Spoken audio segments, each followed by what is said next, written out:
News yenzepa social media, mndubile masoja ya muyenela. They aimed at his life, kaili mavoti yevebana mubela. Mavoto alipela mndubile, but my results need different story. You stole his vote, we are now a military state. Who will speak for the people? Now that Kafwaya Mwapaya, if votes are stolen, then what is the purpose of elections? Democracy is dying.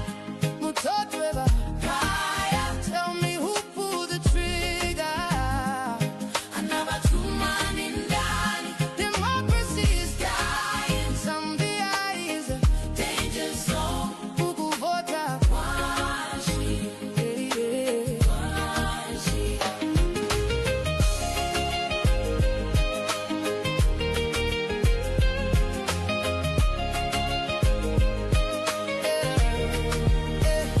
He came in power on democracy.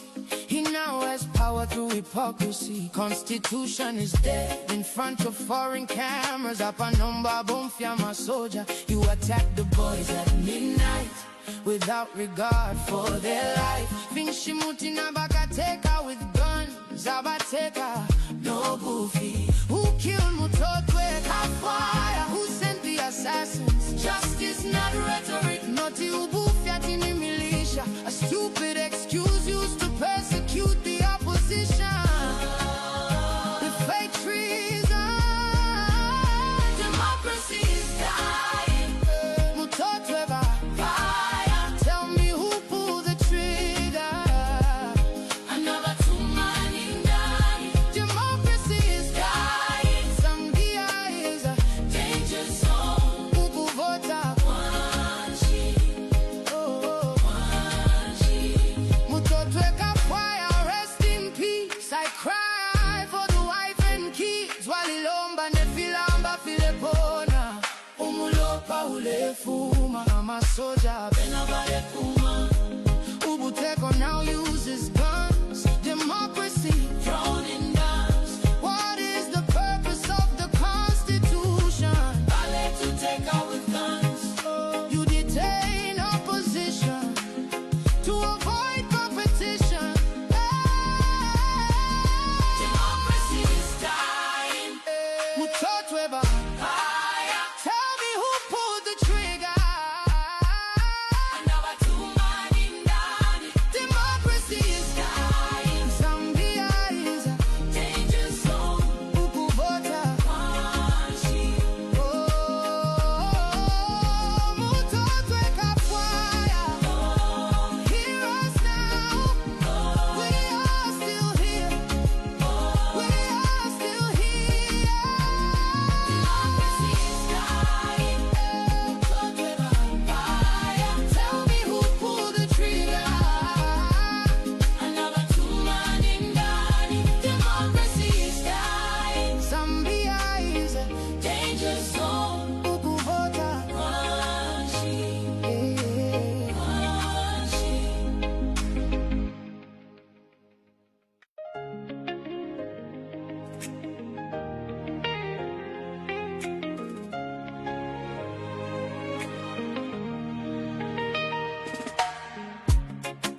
News yenzepa social media, mndubile masoja ya muyenela. They aimed at his life, kaili mavoti yevebana mubela. Mavoto alipela mndubile, but my results need different story. You stole his vote, we are now a military state. Who will speak for the people? Now that Kafwaya Mwapaya, if votes are stolen, then what is the purpose of elections? Democracy is dying. Mutotwe Kaya, tell me who pulled the trigger? Another two man in Dani. Democracy is dying. Zambia is a danger zone. Ukuvota Washi, Washi.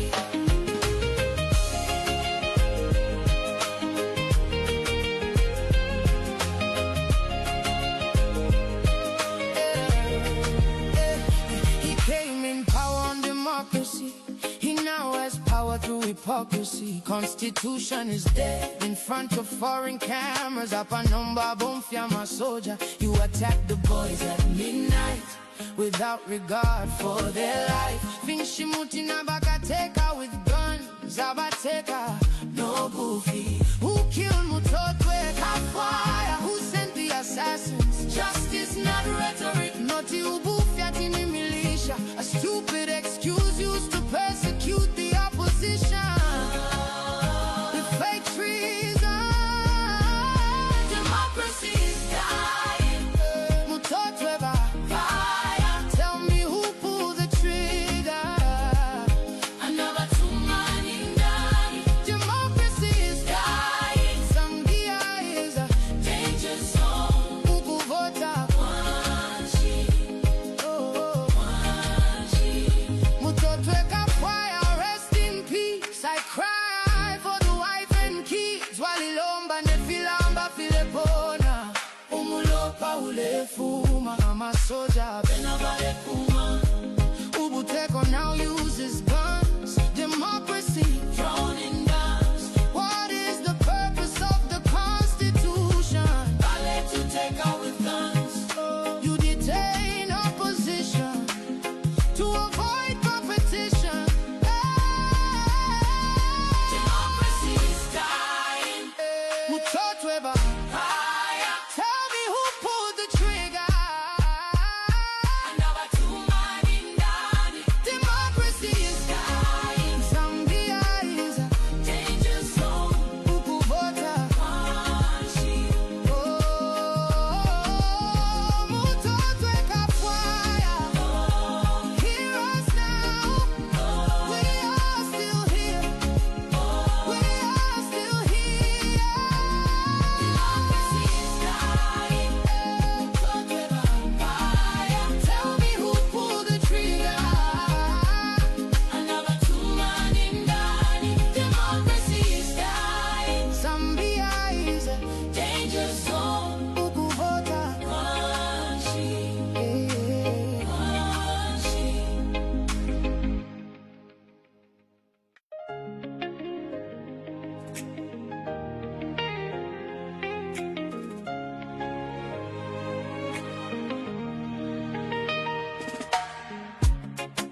News by social media. Mundubile masoja ya muenela. They aimed at his life. Kaili mavoti evebana mubela. Mavoto alipela. Many of us in this region proud that you still have a judiciary and armed members of the judiciary that are able to do what is right for their people.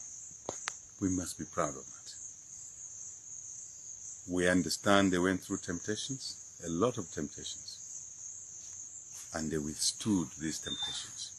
Money, other things we hear were thrown at them. But they understood why they are on the Constitutional Court. Because judiciary, the courts must be the place of last recourse, where we go to seek justice. Injustices are done every day in our elections. We know it here in Zambia. 2015, 2016, we know it. But in 2016, our matter was not even heard. Yet the Bill of Rights is clear that if a citizen is aggrieved about anything, they have a right to go to court. And any court of competent jurisdiction has an obligation to hear them. It didn't happen in this country. It has happened in Malawi. We're so proud of that Malawi Constitutional Court bench.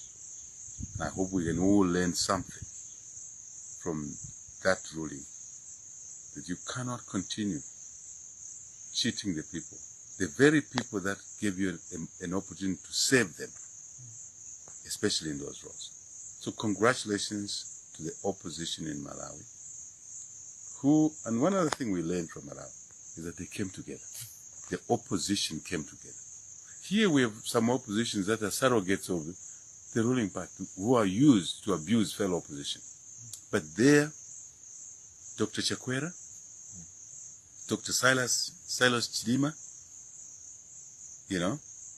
and others came together for a joint petition to save the people of Malawi. It's another lesson that we Zambians must learn. But more important, it's a Malawian citizen, the Malawian voter, who did not allow their vote to be manipulated.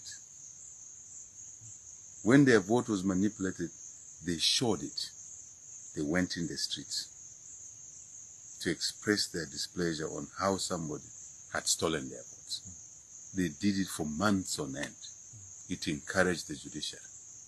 So you can see the point here. The battle, the fight must be fought from different angles. And the citizens have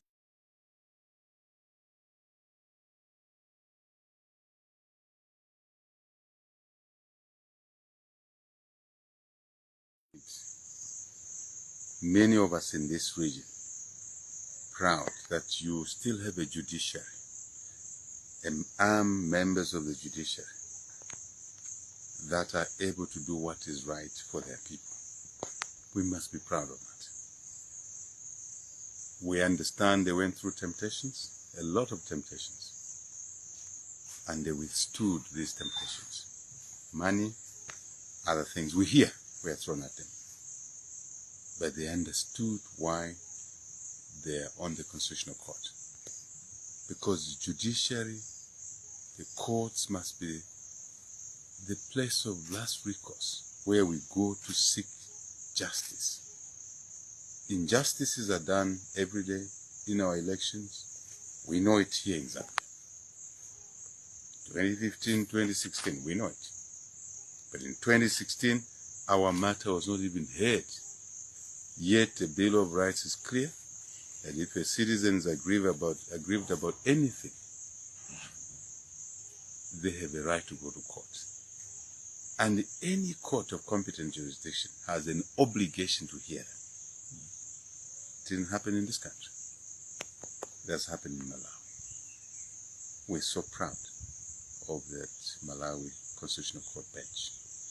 I hope we can all learn something from that ruling, that you cannot continue cheating the people, the very people that gave you an opportunity to save them, especially in those roles. So congratulations to the opposition in Malawi, and one other thing we learned from Malawi is that they came together. The opposition came together. Here we have some oppositions that are surrogates of the ruling party, who are used to abuse fellow opposition. But there, Dr. Chakwera, Dr. Silas Chidima, and others came together for a joint petition to save the people of Malawi. It's another lesson that we Zambians must learn. But more important, it's a Malawian citizen, the Malawian voter, who did not allow their vote to be manipulated. When their vote was manipulated, they showed it.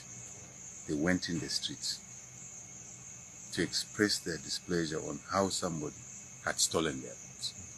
They did it for months on end. It encouraged the judiciary. So you can see the point here.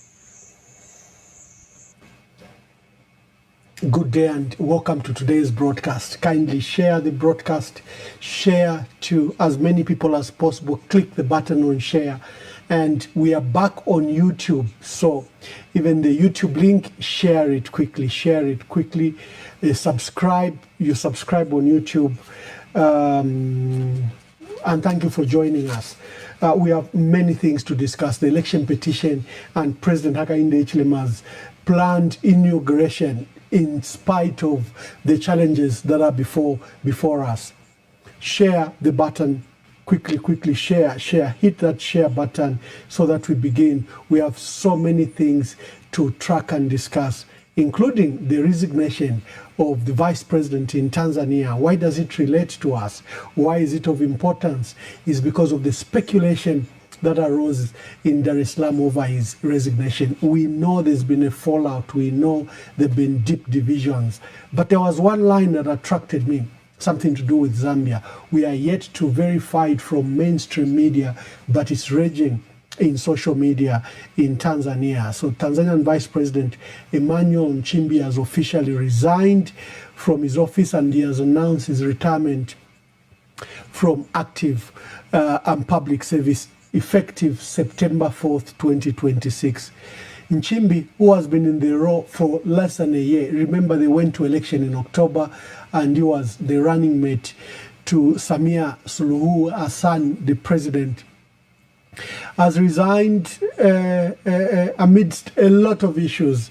Last week there was a media crackdown on censorship on a newspaper called Mwana Halisi. It exposed the deep rift divisions between the president, the vice president, and the president. In his resignation letter shared to the media, Nchimbi referenced a promise he made to President Hassan, stating that he would willingly step down whenever she felt the need for a new running mate or deputy. Now, last month, for people that track regional news, there was a fundamental statement that made news when Nchimbi, attended the human rights summit, and remember there are serious human rights violation being accused on the President Hassan. So the vice president attended that summit, and there's something he said: Tanzanians, if there's anything you want me to tell you, is that fight to get a new constitution. And this was said at a human rights stance. Now, this was a marked departure from his president, and CCM quickly issued some form of rebuke and urged him to resign if he was differing with the president.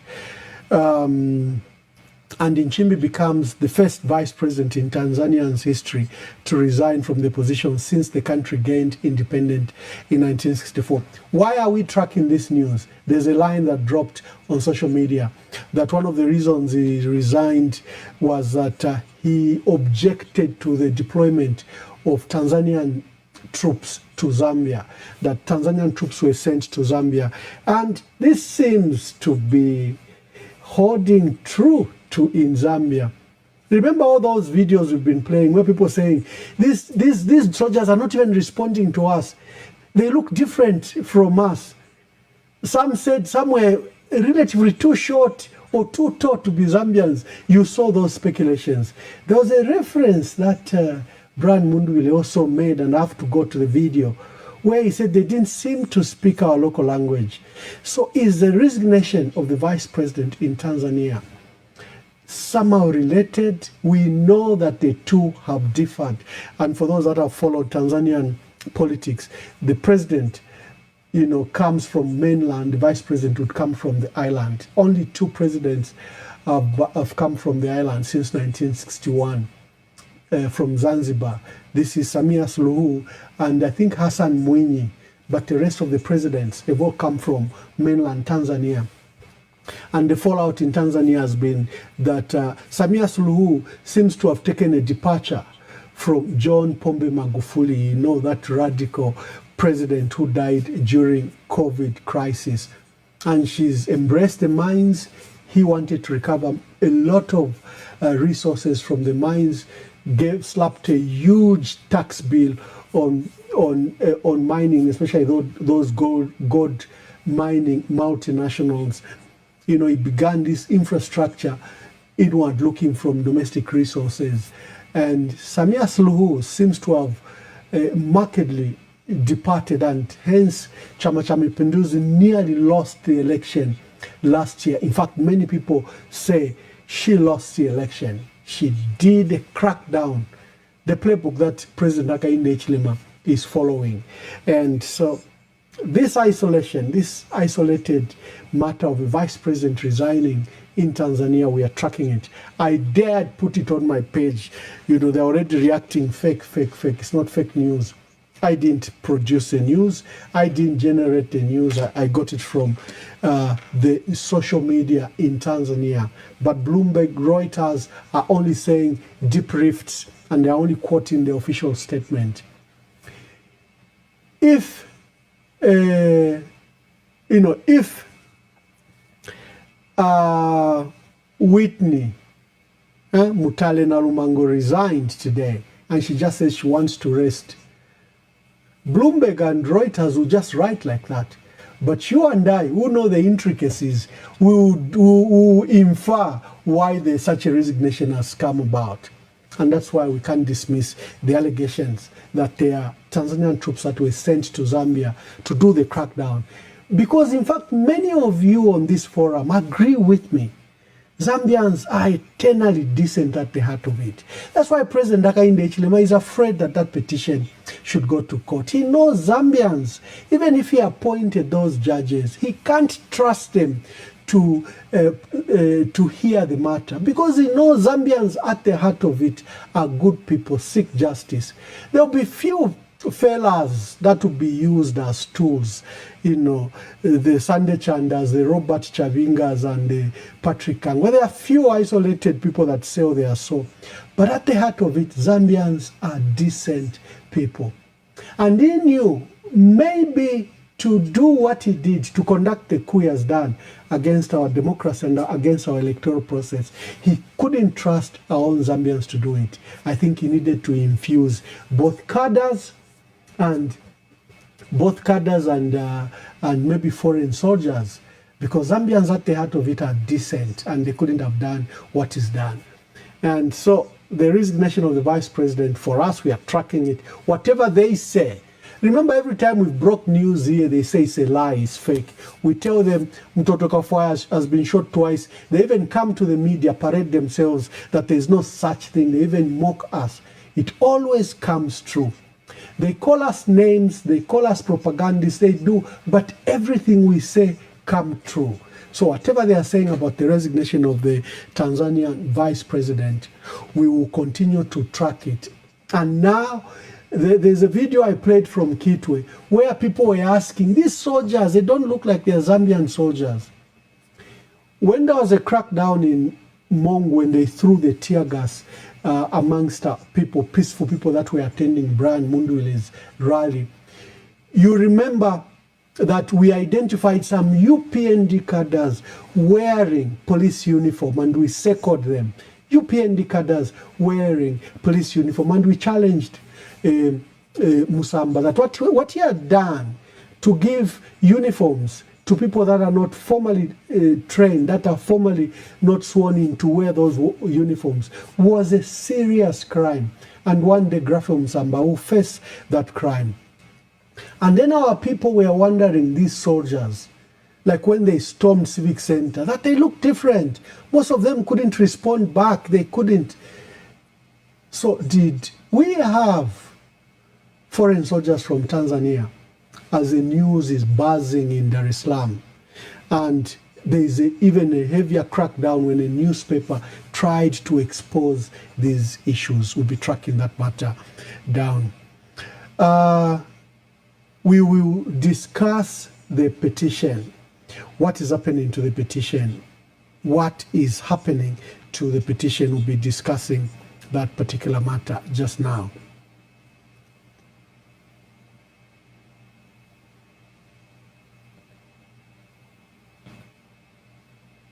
I'm the chief Shushushu. I know what is happening. My friend, you can't send people to a foreign country to go and learn military skills to come and disrupt elections in this country. And they expect not to be arrested for that. You will be arrested. You commit crimes, you're on your own. Why would you send people to go and train somewhere to come and plan to kill? An opposition leader says he's prepared to kill, to be killed. Nobody wants to kill him. Now he's prepared to kill. Since there's nobody who wants to kill him, so he's willing to kill. Who is he going to kill? Fellow citizens. For what? It's competition to serve. My colleagues were in government 10 years. They did not introduce free education. Now they're saying they'll bring it. Why didn't they bring it when they were in government 10 years? They are promising, no, CDF. Why didn't they bring CDF from 1.6 million, which is only enough to build a 1x3 classroom block, to 40 million? Why didn't they do it? Why? Grevazio. If you as a citizen are supporting them, I'm just pawning you here because we're having an interview, you must reflect. What benefit did you get 10 years? A few people were sleeping with cash as mattresses and pillows. A few people. Where was that money coming from? From the loans, the Euro bonds, which they failed to pay. And the price was $2.3 billion of debt service. And that's the money they were accessing through fake contracts, supplying air, roads. Oh, come on. The militia story is so dead. The militia story is so dead. What's your evidence? That JJ Banda kept on saying that, those words was in his prayers about the president and, wishing that the president was dead. That's your evidence. That Binwa Mpundu said, we are ready to fight, we are ready to die for this election. And we are also ready to, the matter that he apologized for, quoting a war movie script. But our people do not know that's a famous war movie line. And that Zumanzimba sent 3 people to Russia, and made Wouden Findlay buy the ticket. That's your evidence. Come on. The militia story is dead. Let's go to the main matter. On this platform, I think the evidence is overwhelming that President Hakainde Hichilema has conducted a coup d'etat. A coup d'etat is an illegal.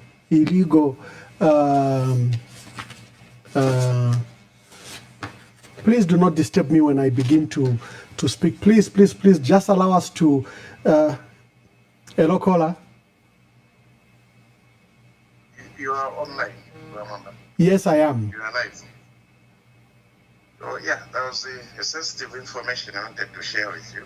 Okay, just hold on. Let me take a quick break in case something we need just now. Okay, colleagues, this is how the Lord helps us. We receive every call, and sometimes it does help. So let me just play this as I gather in case it's something important.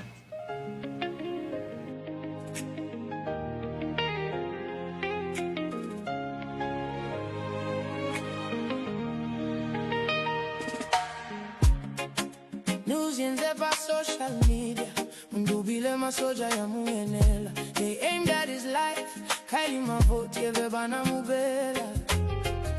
My vote walipela mundubile, but my results need different story. You stole his vote. We are now a military state. Who will speak for the people? Now that Kafwaya Mwapaya, the votes are stolen. Then what is the purpose of elections? Democracy is dying. Mutotweba, tell me who pulled the trigger. Another 2 man in Dani. Democracy is dying. Zambia is a danger zone. Huku vota Wanshi, Wanshi.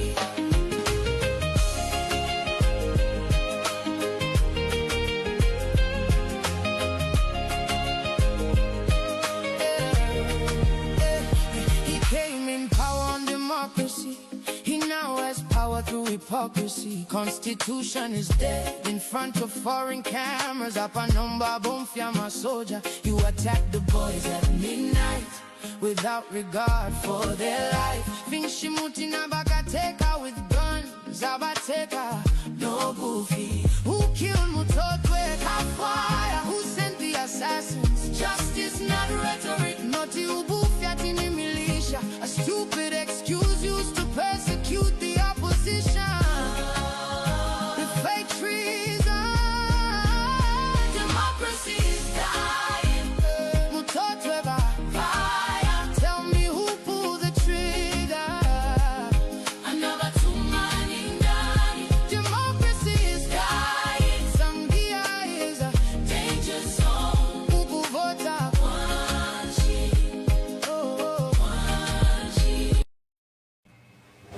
Thank you very much, and thank you for all those that help us with information. It helps us to, focus on the issues. We always verify the news we get.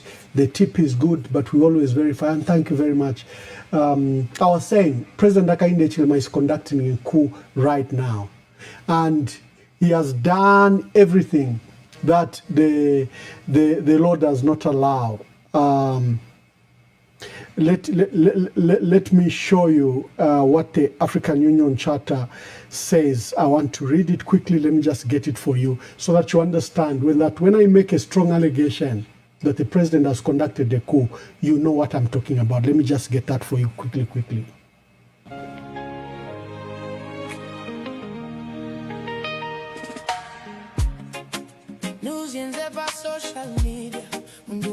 Social media, they aimed at his life. Kaili mavoti evebana mubela. Mavoto alipela mundubile, but my results need different story. You stole his vote. We are now a military state. Who will speak for the people? Now that Kafwaya Mwapaya, the votes are stolen. Then what is the purpose of elections? Democracy is dying. Mutotweba Kaya, tell me who pulled the trigger. Another true man in dying. Democracy is dying. Zambia is a danger zone. Ukuvota Washi, Washi.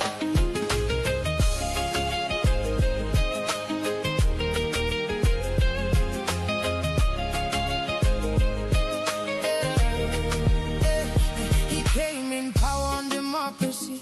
He now has power through hypocrisy. Constitution is dead in front of foreign cameras. Thank you very much. So, at the African Union, we have a charter where Zambia is a party to and has signed and ratified it. The African Charter on Democracy, Elections and Governance is very clear. It promotes the rule of law.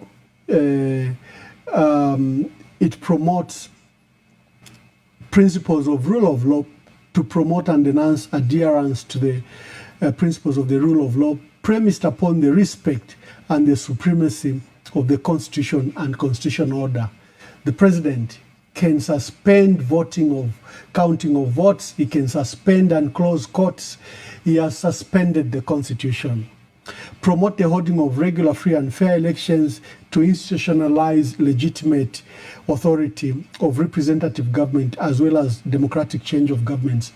You saw where they are changing results. The military storm poll centers and they change the results, change winners. They decide to give Chitambala Mwewa as mayor while Kiwombwe. All results are showing that Kiwombwe and Panyali, the people of Lusaka got that message, voted overwhelmingly for both Munduvile and Inyali. They just switch and give Chitambala. Christopher Shakafuswa, same.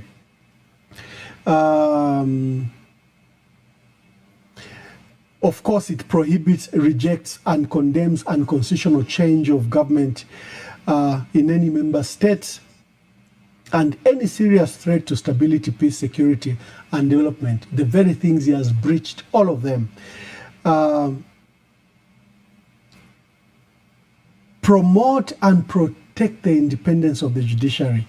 And I think there's 17 which bars the participation of the military in elections. So I'll be publishing it in full, the African Charter on Democracy, Elections and Governance.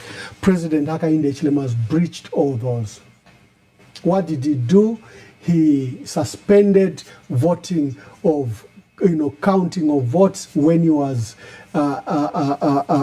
trailing behind, and the military stormed those centers, and the military then helped change those results. We have reports from Chidelawombwe Chingola. In fact, Makebi Zulu and the leaders, the alliance leaders, held that press conference to condemn what had happened, because we thought it was an isolated matter when it started from Chirilabombwe and Chingola, where the military walked into the totaling center, chased everyone and confiscated the Gen 20, and they began to change the results. We thought it was isolated. Oh, then the reports began to come across the country. They are done the same. You cannot have such an election. So what he has done is to overturn our electoral process. Inflate numbers. Look at the Southern Province numbers. All observer missions have noted the fake numbers that came from Southern Province. Voter turnout was 30%. He has inflated it. I saw Isaac Mwanza and others try to justify that the PVT show that the president won, but not to the extent of the numbers. Come on. The chain of custody of documents and ballots has been broken. You've introduced new ballot. That principle alone, you cannot trust any results.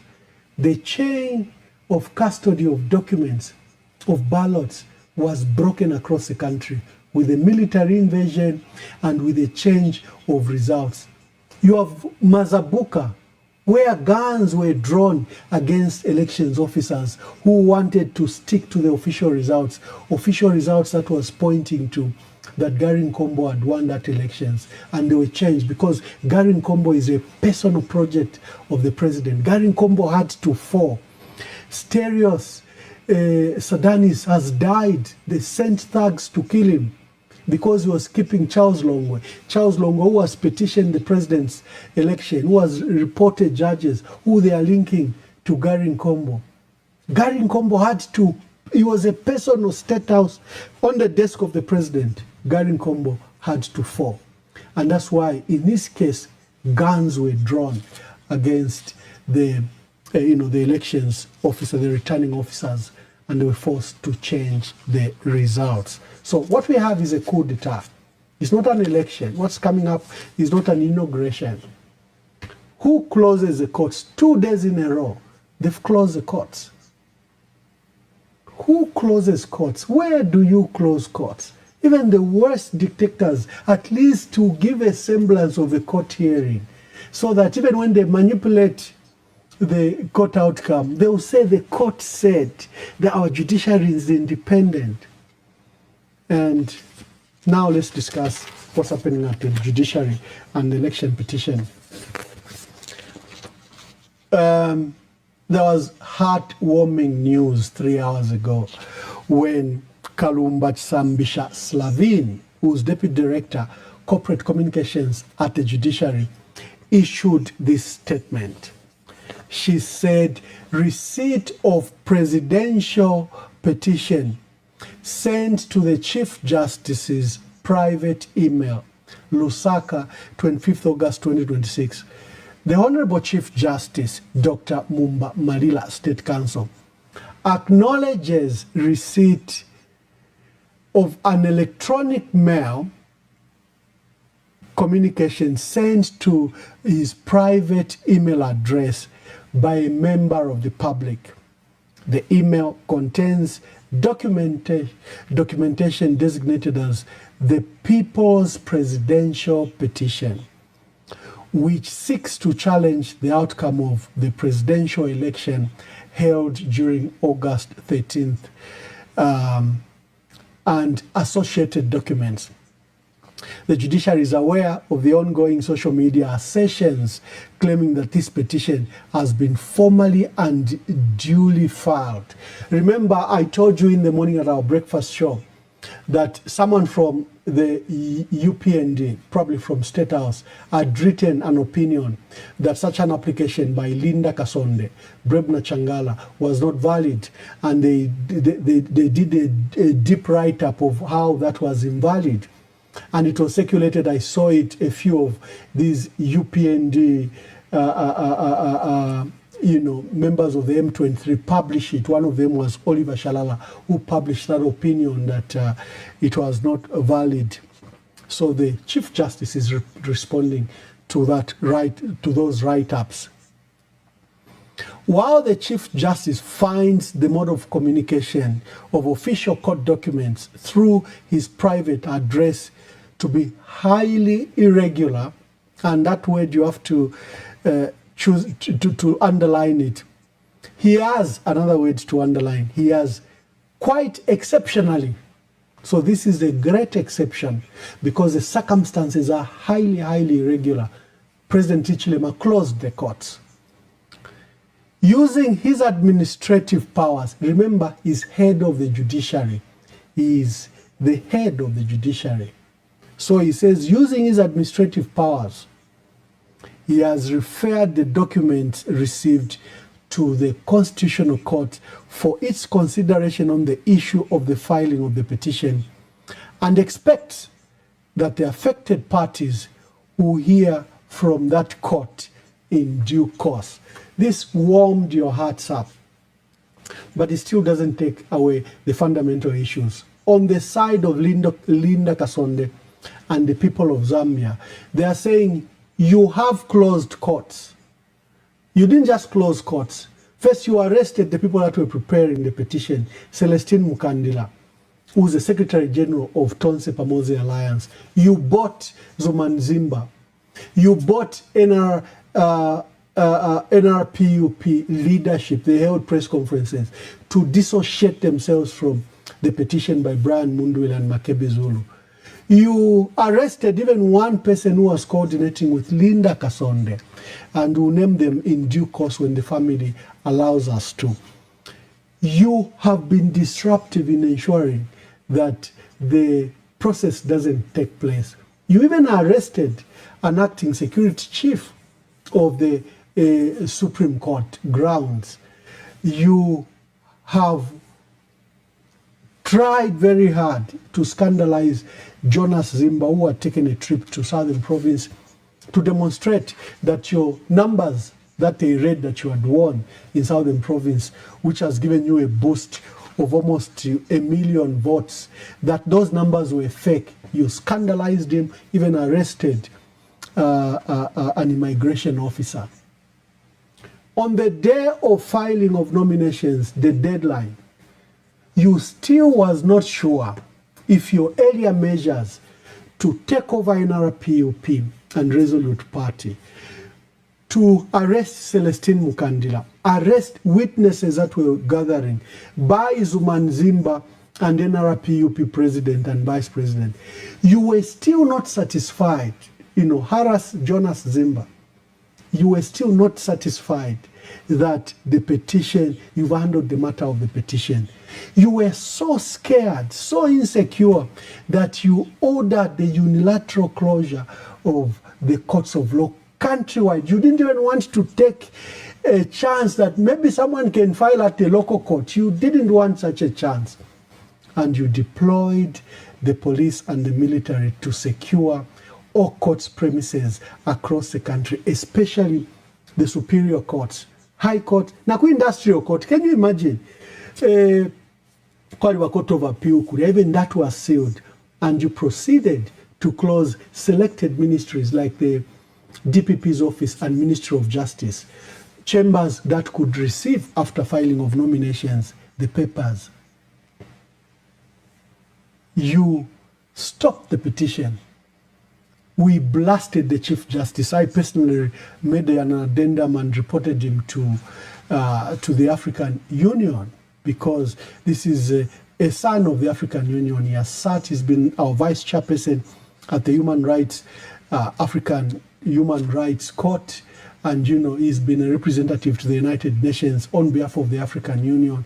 I thought that if I pushed that moral envelope, this Chief Justice, who will remember that he has a standing in Africa and at the United Nations, and he's just no ordinary Chief Justice. He's one that should be celebrated.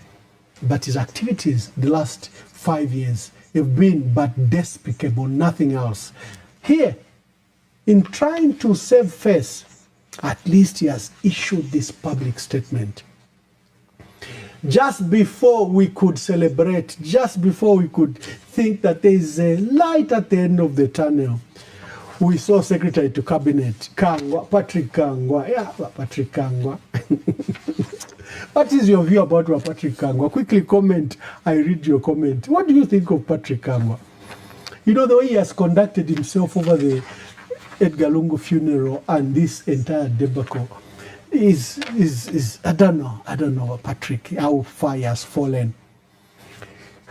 So he says, following, this serves to inform the nation that at the expiration of the 7 days required for filing of a petition challenging a presidential election, the judiciary did not receive any petition.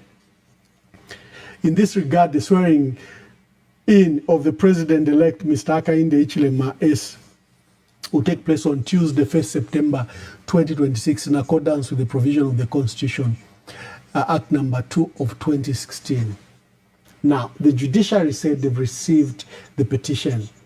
The Chief Justice says the circumstances are highly irregular, but he has exceptionally forwarded the matter to the Constitutional Court for consideration. Here, Patrick Kangwa, Secretary to Cabinet, says, what? What petition? The 7 days expired. What are you talking about? And now, after we published his letter, he's so embarrassed that they've leaked the story on which Patrick Kangwa based his opinion. Because he wants to say, so there's a communication by Nalishevo Imata. We mentioned her yesterday. She's a judiciary administrator, and this is what she wrote to the Secretary to Cabinet, where Secretary to Cabinet Kangwa has based his letter. She wrote, 2026 presidential election petition update. Page 1 to Articles 101, Sabbatical 4, and 103, Sabbatical 1 of the Constitution of Zambia, as amended by Act number 2 of 2016, and read together with Order 17, Rule 1 of the Constitutional Court Rules, and Statutory Instrument number 33 of 2026. A person may, within 7 days of the declaration of a president-elect, petition the Constitutional Court to nullify the election of the president on the ground that that person was not validly elected, or that provision of the Constitution or other laws relating to presidential elections were not complied with. Further, under Order 17, Rule 8 of the Rules, the Constitutional Court Registry is for purposes of a presidential election petition open from 8:30 hours to 18 hours. Following the 2026 presidential election and the declaration of Mr. Hakainde Hichilema S as president-elect between 02 a.m. and 6 a.m. on Tuesday, 18th August, no petition has been filed in the Constitutional Court Registry, as at 18 hours yesterday, 24th August 2026. Submitted for your information, Nalishevo Imata, Judicial Administrator, Court Administrator. So here we are. Head of the Judiciary issues a statement. Secretary to Cabinet says, what? 7 days has expired. And your own judicial officer wrote this letter to me. We are proceeding with the inauguration of the president. The charter I talked about prohibits the inauguration of the president until all matters are resolved. The African Charter on Governance and Elections prohibits the inauguration of a president where matters have not been resolved. Matters have not been resolved.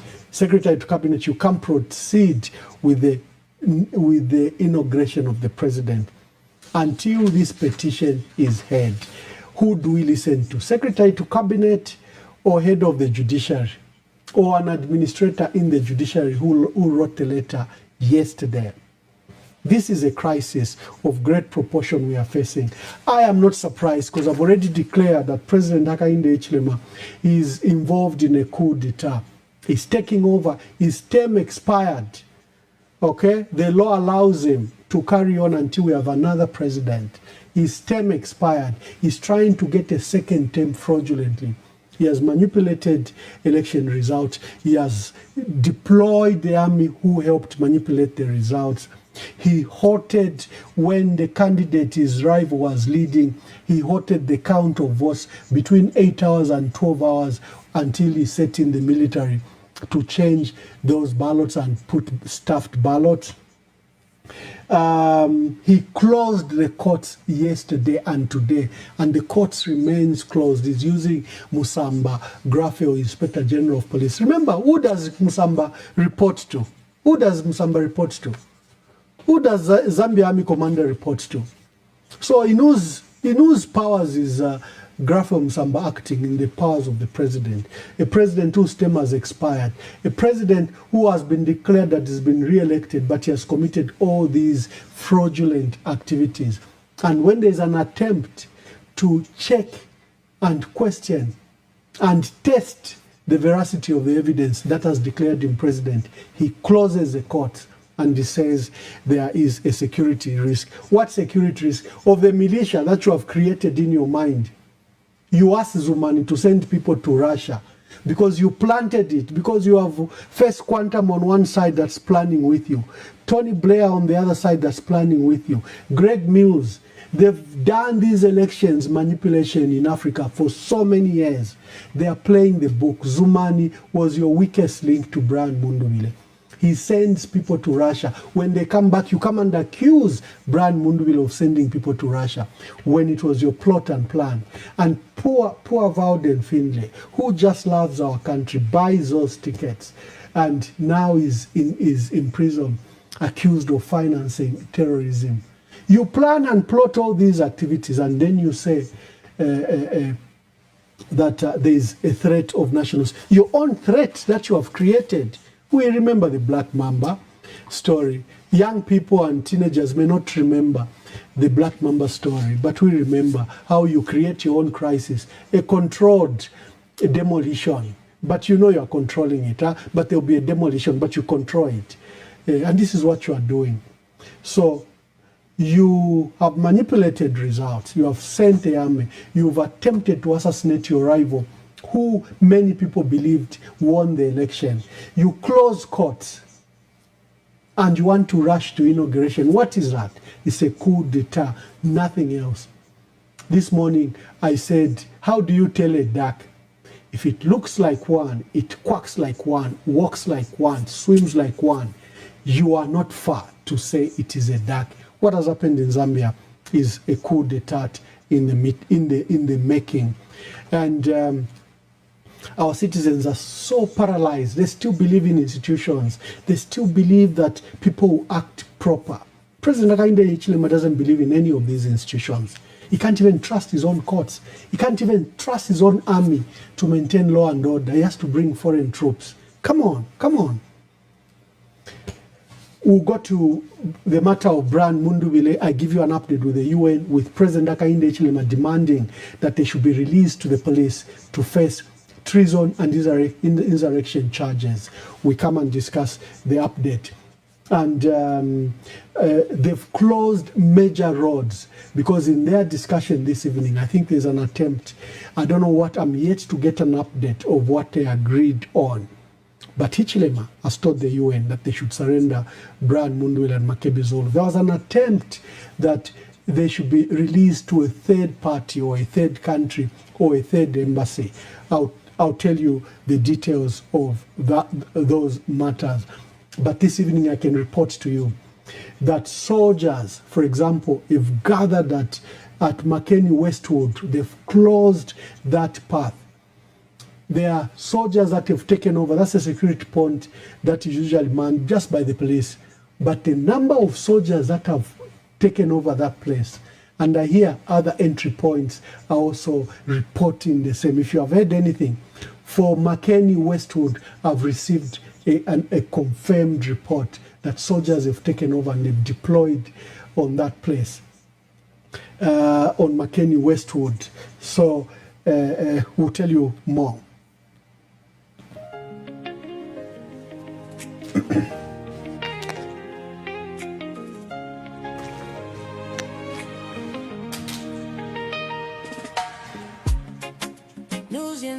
Social media, Mundubile masoja ya muenela. They aimed at his life, kaili mavoti yevebana mubela mavoto alipela mundubile, but my results need different story.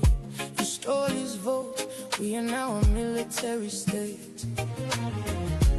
Who will speak for the people? Now that Kafwaya Mwapaya, the votes are stolen, then what is the purpose of elections? Democracy is dying.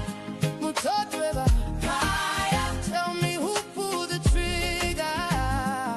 Another two man in Dani. Democracy is dying. Zambia is a danger zone. Ukuvota Kwanshi, Kwanshi.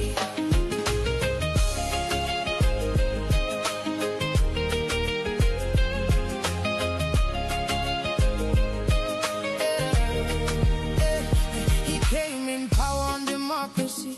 He now has power through hypocrisy. Constitution is dead in front of foreign cameras. Apanumba Bumfia, my soldier. You attack the boys at midnight without regard for their life. Vinshimuti Nabakateka with guns. Abateka, no goofy. Who killed Mutotwe Kafwaya? Who sent the assassins? Justice, not rhetoric. Noti Ubufia Tini militia. A stupid excuse used to persecute the opposition. The fake treason.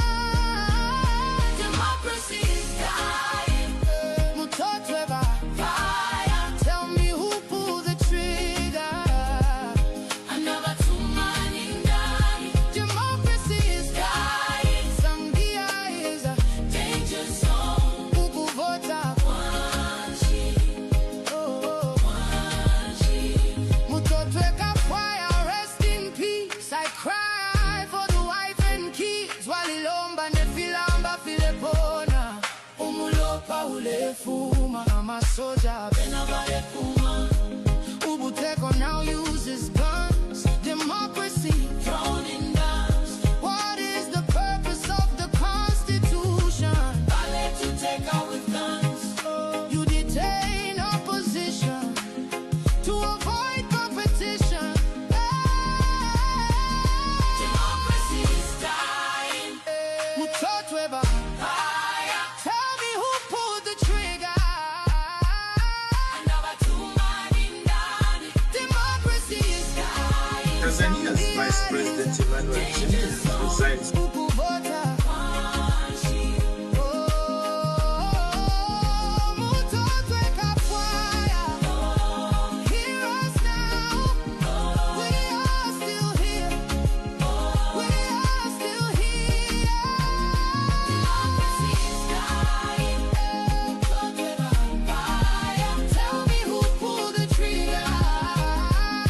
Another two man in Dani. Democracy is dying. Zambia is a danger zone. Ukuvota Kwanshi, Kwanshi.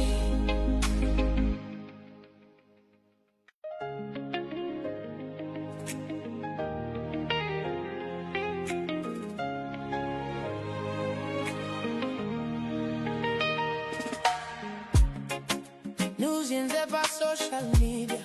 Mundubile masoja ya muenela. They aimed at his life. Kaili mavo. Tanzania's Vice President Emmanuel Nchimbi has resigned from politics and public service, saying he wants to respect President Samia Suluhu Hassan's wishes.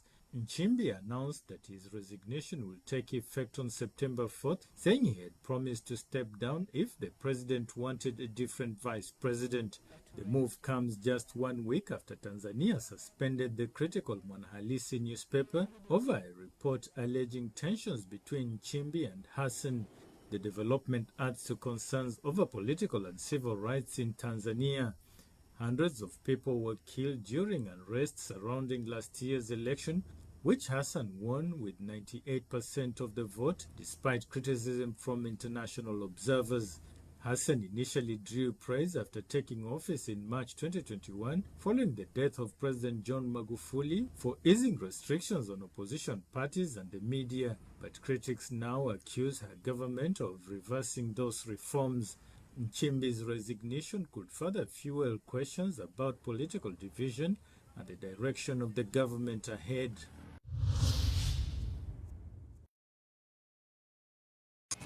Thank you very much. I told you that we are tracking the news of the Vice President of Tanzania's resignation. They've been debriefed. The official letter doesn't cite reasons, but it only cites what his promise was, that if at any time he felt that the president needed another vice president, he would voluntarily resign. And 11 months into the job, he has resigned. But it's a social media in Tanzania that cited that there have been rifts, but the last straw appear to have been the deployment of troops to Zambia, and that he said in his conscience he couldn't be part to a decision that undermines a brotherly state. The two are sister republics. Look, Kaunda and Nyerere literally were like twins. You know, we brought in Tanzania, Zambia Mafuta, which is Tazama. We brought in Zambia, Tanzania, Zambia Railway is Tazara. Zambia was given a port, part of the port, a special land where, we built the tanks for our fuel, and also where railway could discharge from. We have our own land given by Tanzania. We have such a symbiotic relationship between the two states, historical relations, and then how the two worked with the liberation struggle, and how they led to ensure that liberation movements were housed in Zambia and Tanzania. The military wings shifted from Zambia because Zambia was in the line of fire. We formed the frontline states together, and the suit in Tanzania is called Kaunda suit. The safaris that Kaunda would wear would be called the Nyerere safari suit. Up to now in East Africa, when someone wants a certain type of suit, they call the Kaunda suit. Do you know about the Kaunda suit? Comment in the links below, and you'll be surprised when you are in Kenya, you are in Tanzania, you are in Rwanda, you are in Burundi, and in these Uganda, East African countries, you hear about the Kaunda suit. Tell me, which one is a Kaunda suit? Give me a picture of which one is a Kaunda suit. That's how symbiotic the relationship were. And the vice president says, I cannot be party. I cannot be party to those decisions. We are yet to verify that information, but it's dominated social media. That of course there have been differences, but the last straw to the vice president's resignation was exactly that. Last month, he caused a stir when he called for Tanzanians to demand for constitutional reforms.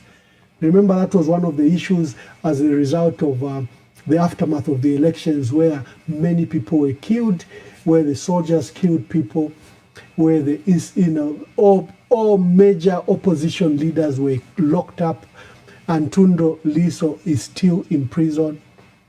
There was a demand as part of the healing that the constitution a new constitution that curbs the powers of the president must be enacted.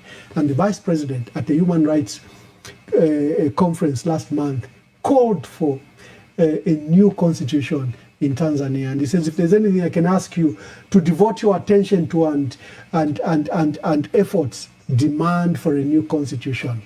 So you can imagine departing deeply from the position of the president. So there is a resignation of the vice president of Tanzania, and we are interested to pursue exactly the details, and if it's truly the last straw was the issues regarding Zambia. Tanzania's Vice President Emmanuel Nchimbi has resigned from politics and public service, saying he wants to respect President Samia Suluhu Hassan's wishes. Nchimbi announced that his resignation will take effect on September 4th, saying he had promised to step down if the president wanted a different vice president. The move comes just 1 week after Tanzania suspended the critical Mwanahalisi newspaper over a report alleging tensions between Nchimbi and Hassan. The development adds to concerns over political and civil rights in Tanzania. Hundreds of people were killed during unrest surrounding last year's election, which Hassan won with 98% of the vote, despite criticism from international observers. Hassan initially drew praise after taking office in March 2021 following the death of President John Magufuli for easing restrictions on opposition parties and the media, but critics now accuse her government of reversing those reforms. Nchimbi's resignation could further fuel questions about political division and the direction of the government ahead.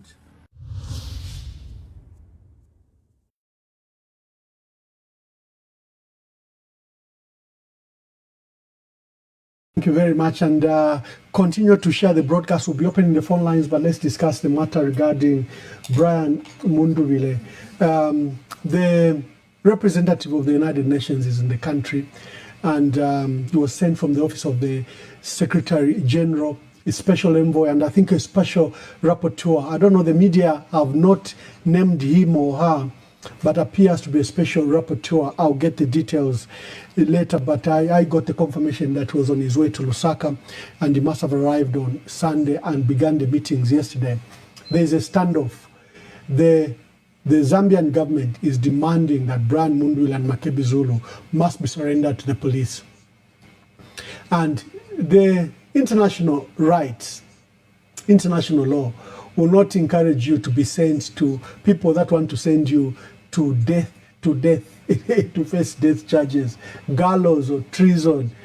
So they may not hand over President Honorable Brian Mundubile and Makebi Zulu, but the state is insisting. They're even saying, allow them to come to the police.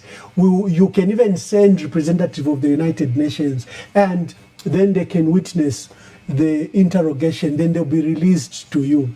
Can you believe that? Who can believe that? Because we know the plans they have. As soon as Brian Mundubile and Makebi Zulu steps out of the UN compound, the first thing that they're doing is raiding that car, because it will be in Zambian territory. When they are in the UN compound, it's international territory. There's nothing they can do about it. But as soon as they step out of that UN compound, the police will swing in.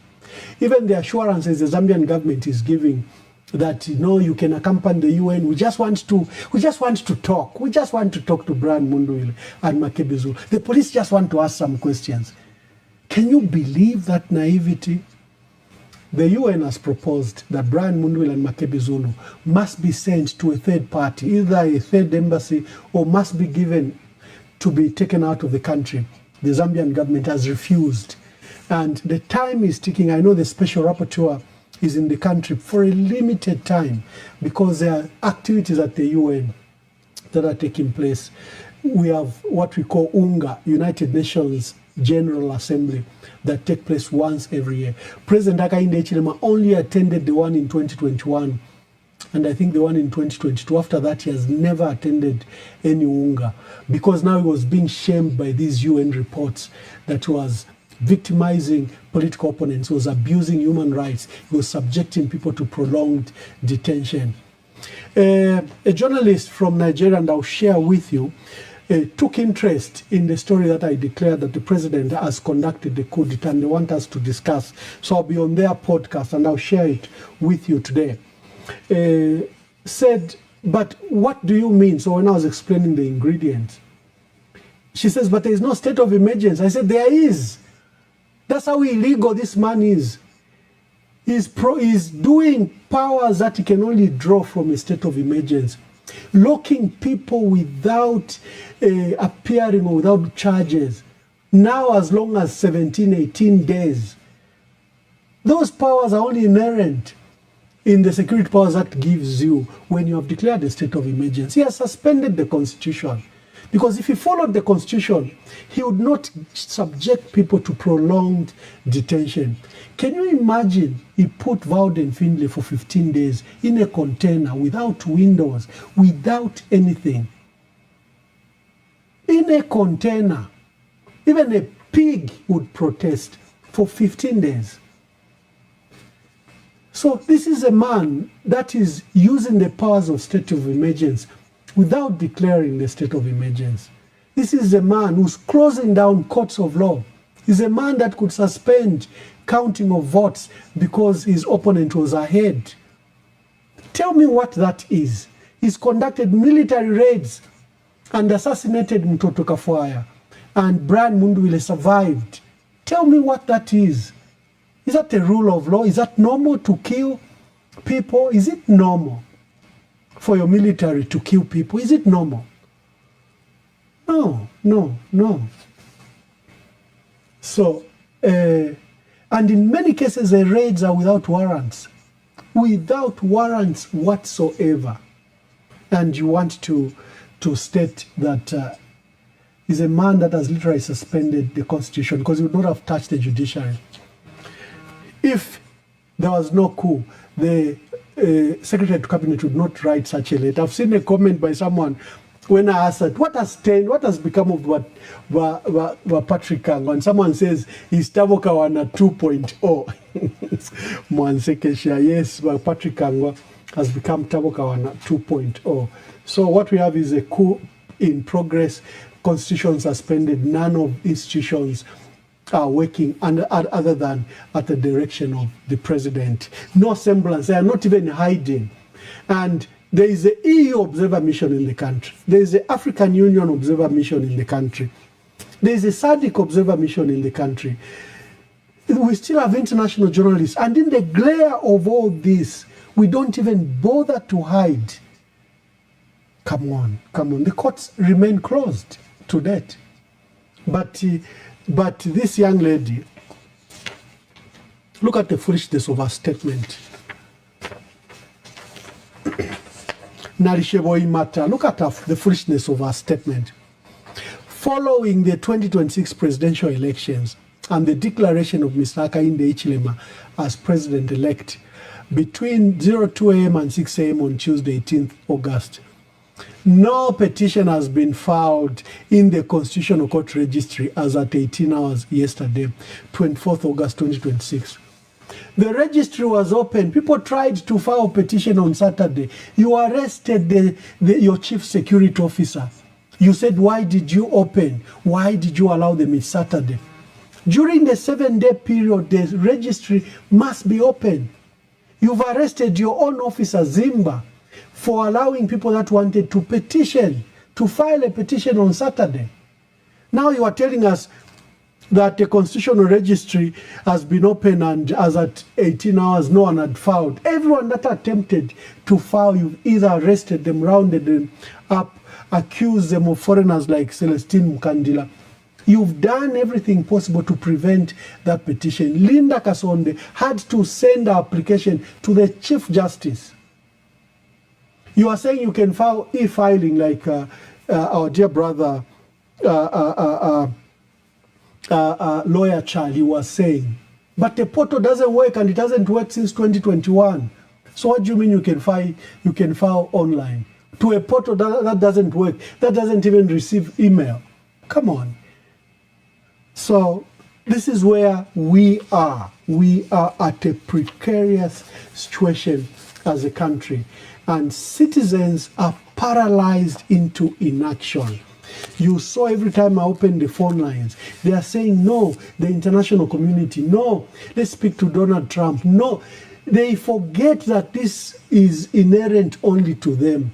It's only Zambians that can stop this, no one else. And I keep on telling you, no one is coming. No one is coming. That should sink in. No one is coming other than ourselves. It's either we allow President Hakainde Hichilema to conduct, his term expired, he's a transition leader during this period. He's supposed to hand over to a president that has been elected. He sees it as falsely, fraudulently declared him as president. There's been an attempt to check that record. He closes the courts. Only you citizens, some will know by UN, ICC, United Nations. Yes, we are writing. I've written letters to the UN. I've written to the African Union. I've written to His Excellency, the Burundian president who's current chair. I've written to the observer mission, the joint observer mission, COMESA African Union. I've written to SADC. I have written the letters you want us to do. We have written the letters, but help is coming from nowhere other than from Zambians. If we want to admit, there were some people that were saying, mulekeni fye iyo leso mwine uishibe tukamona mu 2031. Who tells you there'll be 2031? Kabola la Labour TV ata mulekeni fye tukamona pa month end limbi tukashita imbi. Come on, I thought you'd report him to the police or you try to stop the thief from taking your TV. Umuntu waisa pa plot pa mienu. We chilife kulile so mwine uishibe because yani plot yandi. Nombe fibachita. Come on. You have to reclaim your plot. It's your plot. You bought it with your hard sweated money. Yes, the Lord will help us. He will help us immensely. But just look at all the miracles that the Lord Jesus Christ did. His first miracle, he goes to a wedding, and the wedding runs out of wine.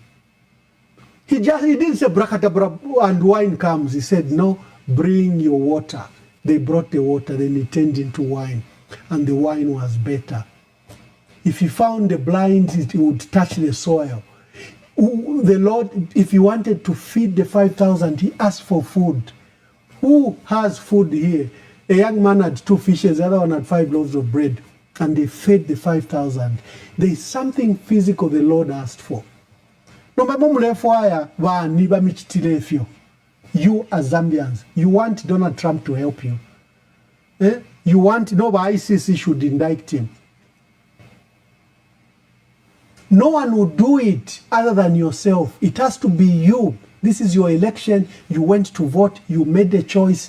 The president has a duty. The president swore to our constitution. We, the people, he swore to that constitution. That constitution is ours. The one is suspending without powers or anything. This is your matter, Zambians. It is not anyone. No one is coming from somewhere to help us other than ourselves. If you look at everyone that has been arrested, up to 300, someone brought it to my attention. I don't discuss tribe. He says all of them are from one region. This is a regional persecution. Even when we had other tribes in the alliance, only one region has been arrested.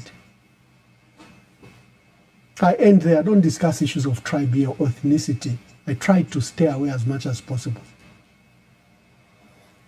So, I still hold that we have a coup d'etat in the making. We have a constitution that has been suspended. We have people that are being subjected to prolonged detention. Only if the constitution is suspended, only can you detain people for such a long time without a due care to what the law says.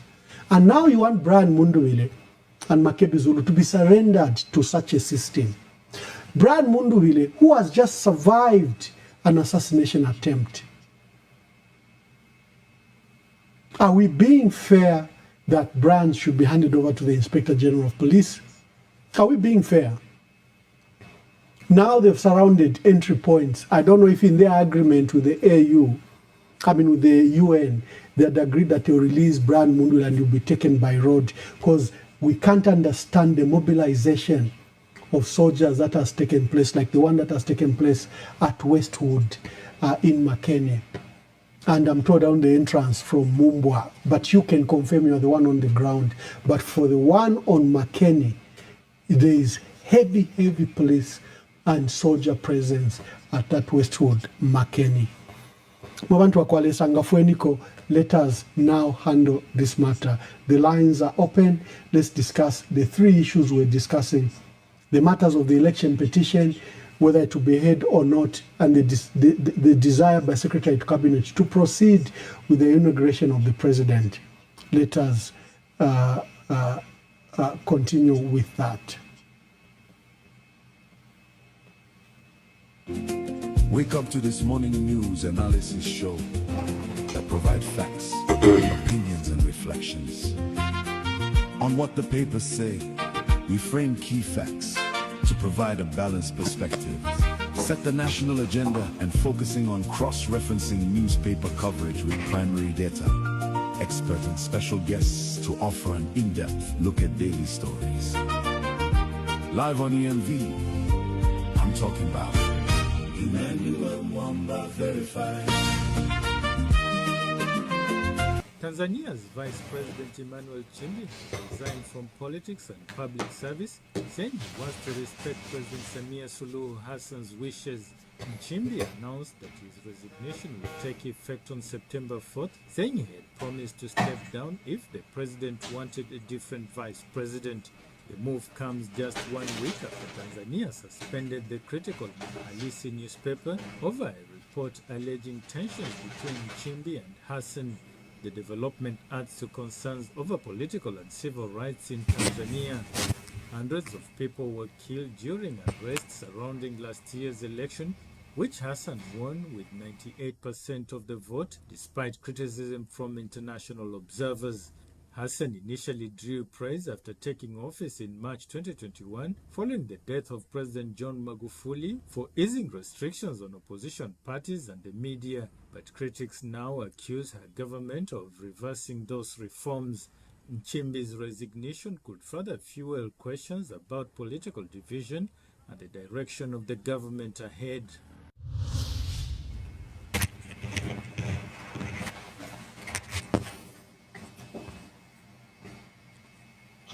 Hello, caller. Please tell us your name and where you're calling us from and make your contribution.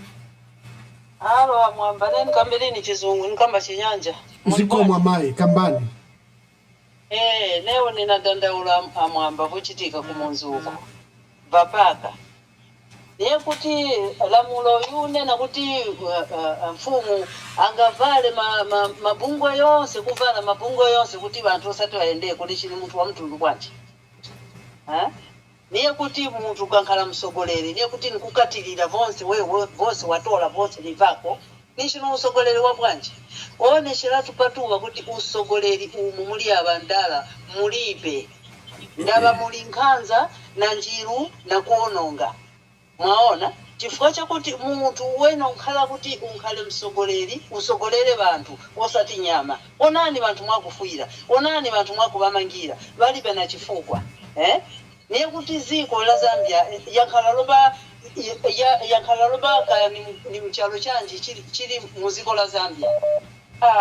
Koma mulungu atimenyere nkondo mu Zambia ndaba ziko yenda muchionongeko. Chifukwa mulungu mwini atimenyere nkondo. David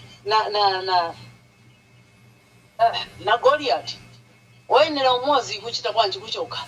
Ndaba ziko ifunika kuti omuntu unkale msogoleri w'abantu osati msogoleri unkale msogoleri chikanga nyama zungala na msogoleri ambana nji bantu nanji bantu kuliye ziko iliya malamulo chikangolo pamunzi mfumu ina malamulo pantu bake bantu bakanena kuti malamulo ayatayakana mfumu unikumvira bantu banje bebe kulibe nishi usogoleri wawo uli bwanje palibe usogoleri apa nuonekera tupotuwa kuti usogoleri mulibe chifukwa baliye chikondi na muntu baliye chifundo na muntu bonse vakupeka vonena kuti neo wonizonda neo chifukwa cha mtundu ni wenye ni bebe vyamba ni mwine vyamba so bantu mweno tandizira tenti bantu tigwirizani titandizire kuti ziko ikhale na mtendere na batu na mtendere mwenenera kaunda chikanga kaunda bekamba kuti abantu sibali bwino nchoona tavuona namba kuti nivazoona mwayiona muonekera tupotuwa kuti nzoona umuntu aliye chikondi na muntu aliye chikondi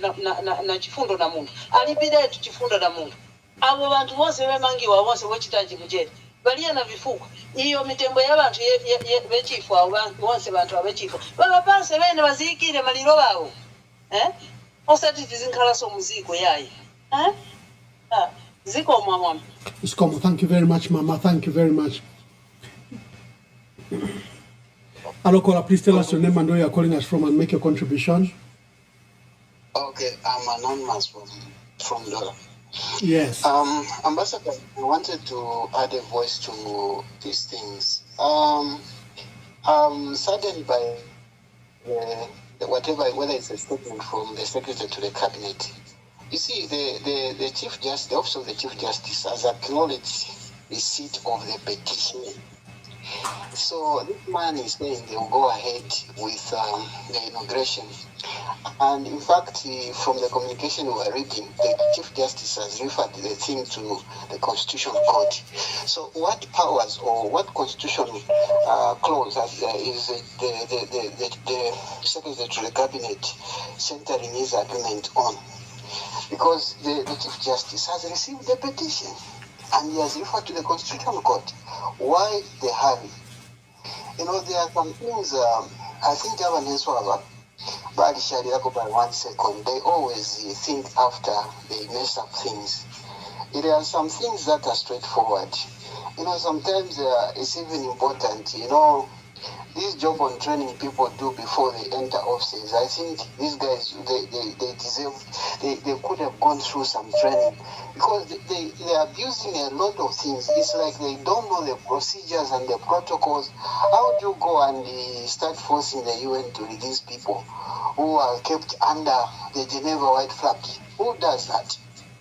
I think these people, they are just overzealous and these things will backfire at one point because they are more or less like, you know, hungering everyone. You can look at the endorsement. There is no Southern African president who has congratulated our president. They should be able to know that something is wrong. Or election observers, they've cited something, one or two things were happening in the election. Still, their cadres are still saying, no, we are still a sovereign country. Why are they getting involved? You are questioning people who fund your elections. You are questioning people who introduced democracy to you. You are questioning them like that. I think these people, like I said, Bali Sharirana 1 second, they deserve to be disciplined by the international community. I know you today, Ambassador, you are upset that the international community will not come. But they will definitely play a role. And I know the meeting in Angola, that will be taking place for the African Union. I think this issue will be #1 item on the agenda. I end there. Thank you very much. The lines are open.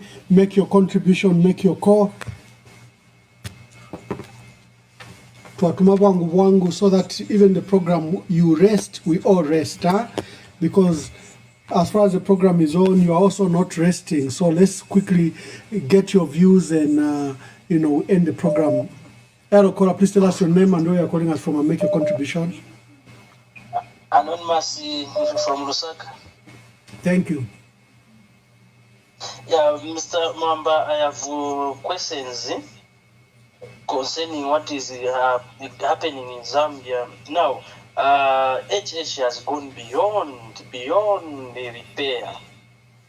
Now, what is the use of SADC, Commonwealth, the superpower UN, if HH can be able to kill people, can be able to mess up with everything in the country, and these unions or organizations pretend to be there for people? What is the use? Now, where are we going to go to report our issues? Because HH is now untouchable. So I need the clarity on this one.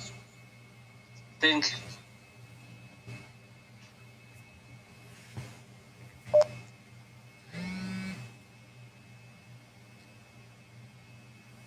Hello, caller. Please tell us your name and where you're calling us from and make your contribution.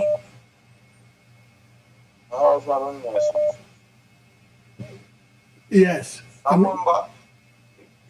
That first question I try to push. So if you try to get into the understand. Bajaji, Balande, Fiba, then Wakangana, Balande. It's very complicated. Because this again, you go Massa Rajo, Lava, Chingukaya, Nekare House, Yakwa, and very poor Mundu. Nobody's very for instance. So, don't say free confusion if you have a confusion now. Abai Shibafiat Bali, when a number of you for a film by Marka, who you say, who Baba Fair Mobile Buffet no quick pass. Who will know Pamela no more. If you now write away paper and go so far, whatever from Baba quick pass. Nobody very rough. Okura paper, Finokura, Punibu, Cossi, I American Chitra, I went over Yawa Mundu. What was if you not to Wambura Sunkanya? Your office in Bid, Vera Toro Munguru office Yave. Munguru, Chef Muzambo Mungu. Munguru out of Kubantu foreigners. How? But I give Munguru, Tatuana for a leaf. Rambo Munguru. Thank you. Please call. Let's receive your views quickly. This program is sustained by you callers. I pay prominence other than my analysis, I pay prominence to you, the callers. Hello, caller. Please tell us your name and where you are calling us from and make your contribution. Anonymous from Lusaka. Make your contribution. The man behind all this chaos is Ziele. Ziele is the one that has done this coup d'etat. So I hope the army officers are listening in and they should know what to do with this man. Thank you.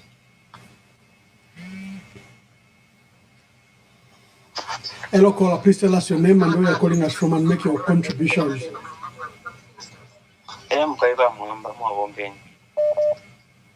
Hello. Ni mweba ni mkwaila ndeni po.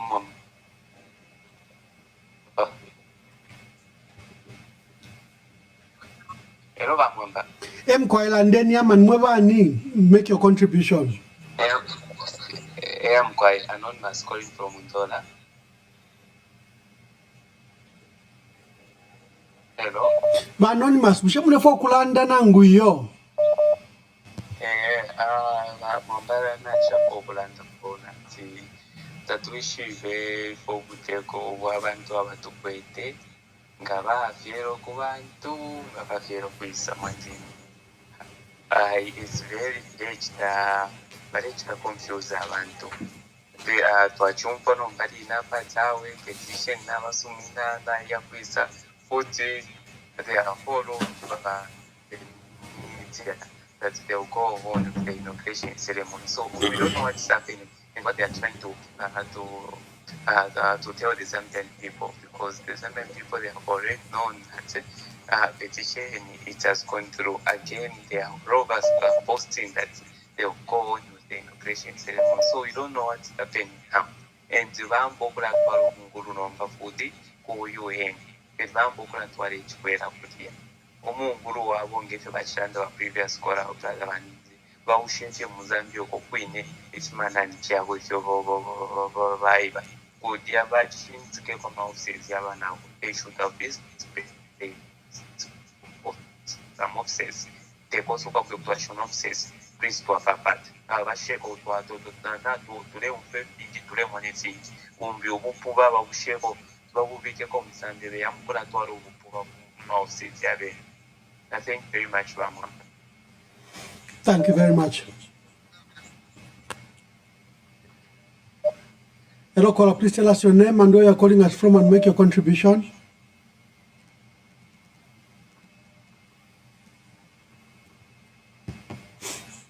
Hello, caller.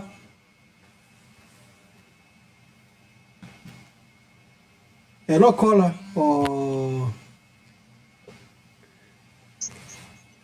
Yes, caller. Hello, caller. Good evening, West. Good evening. Anonymous calling from Undola. Anonymous, make your contribution. Thank you so very much. To start with, we appreciate the work that you are doing for the Zambians. And Thank you very much. It's very unfortunate that most of the callers that are getting through to your platform, we seem not to know what we want. And it won't help us to be crying like, we want the UN, the whatever to help us. The only solution that we have, Bamwamba, it is ourselves, the Zambians. We've seen whatever that they are planning, what they are playing, it has been there in black and white. And we know, like it has even been written, that this man won't concede to anything and he will go ahead with the inauguration. It is there. So it is up to us, the Zambians. Himself is on a record. When it happened to him, he was calling for the Zambians and even praising the Malawans, what they did. What is wrong with us Zambians? Surely, are we going to continue just crying? Lamamba, I think Zambians, it's high time we got serious and we stop crying like we are crying. We've got to do something that we should show this man that not everyone will buy into what he's doing. I thank you so very much, Mama.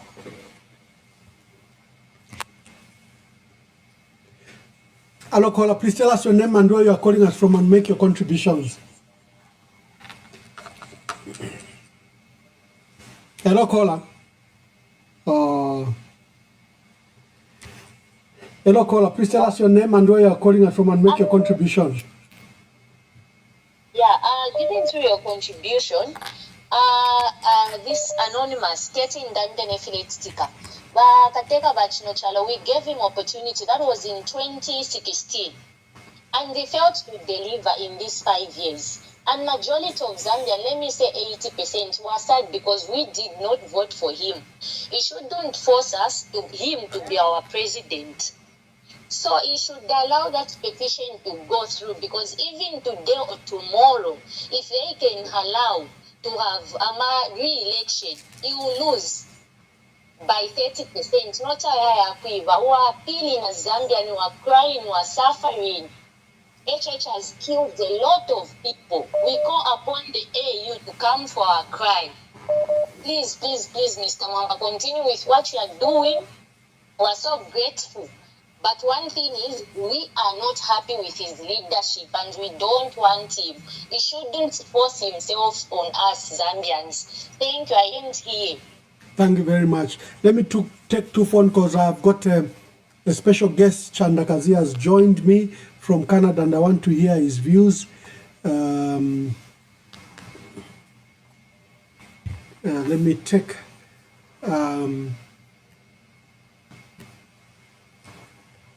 Bachanda, Mwaisen. Mkwaiwa mwamba mwa umbeni chalo champondo imwe German machine. Our German machine yanaka never kuyafuako. The heavy lifting and also the emotional toll, you know, is so heavy, totally heavy. But give your contribution. Wow. Or maybe first, let me take Uncle Joe, Uncle Jay. This is our uncle on this platform. Let me just take Uncle Jay's.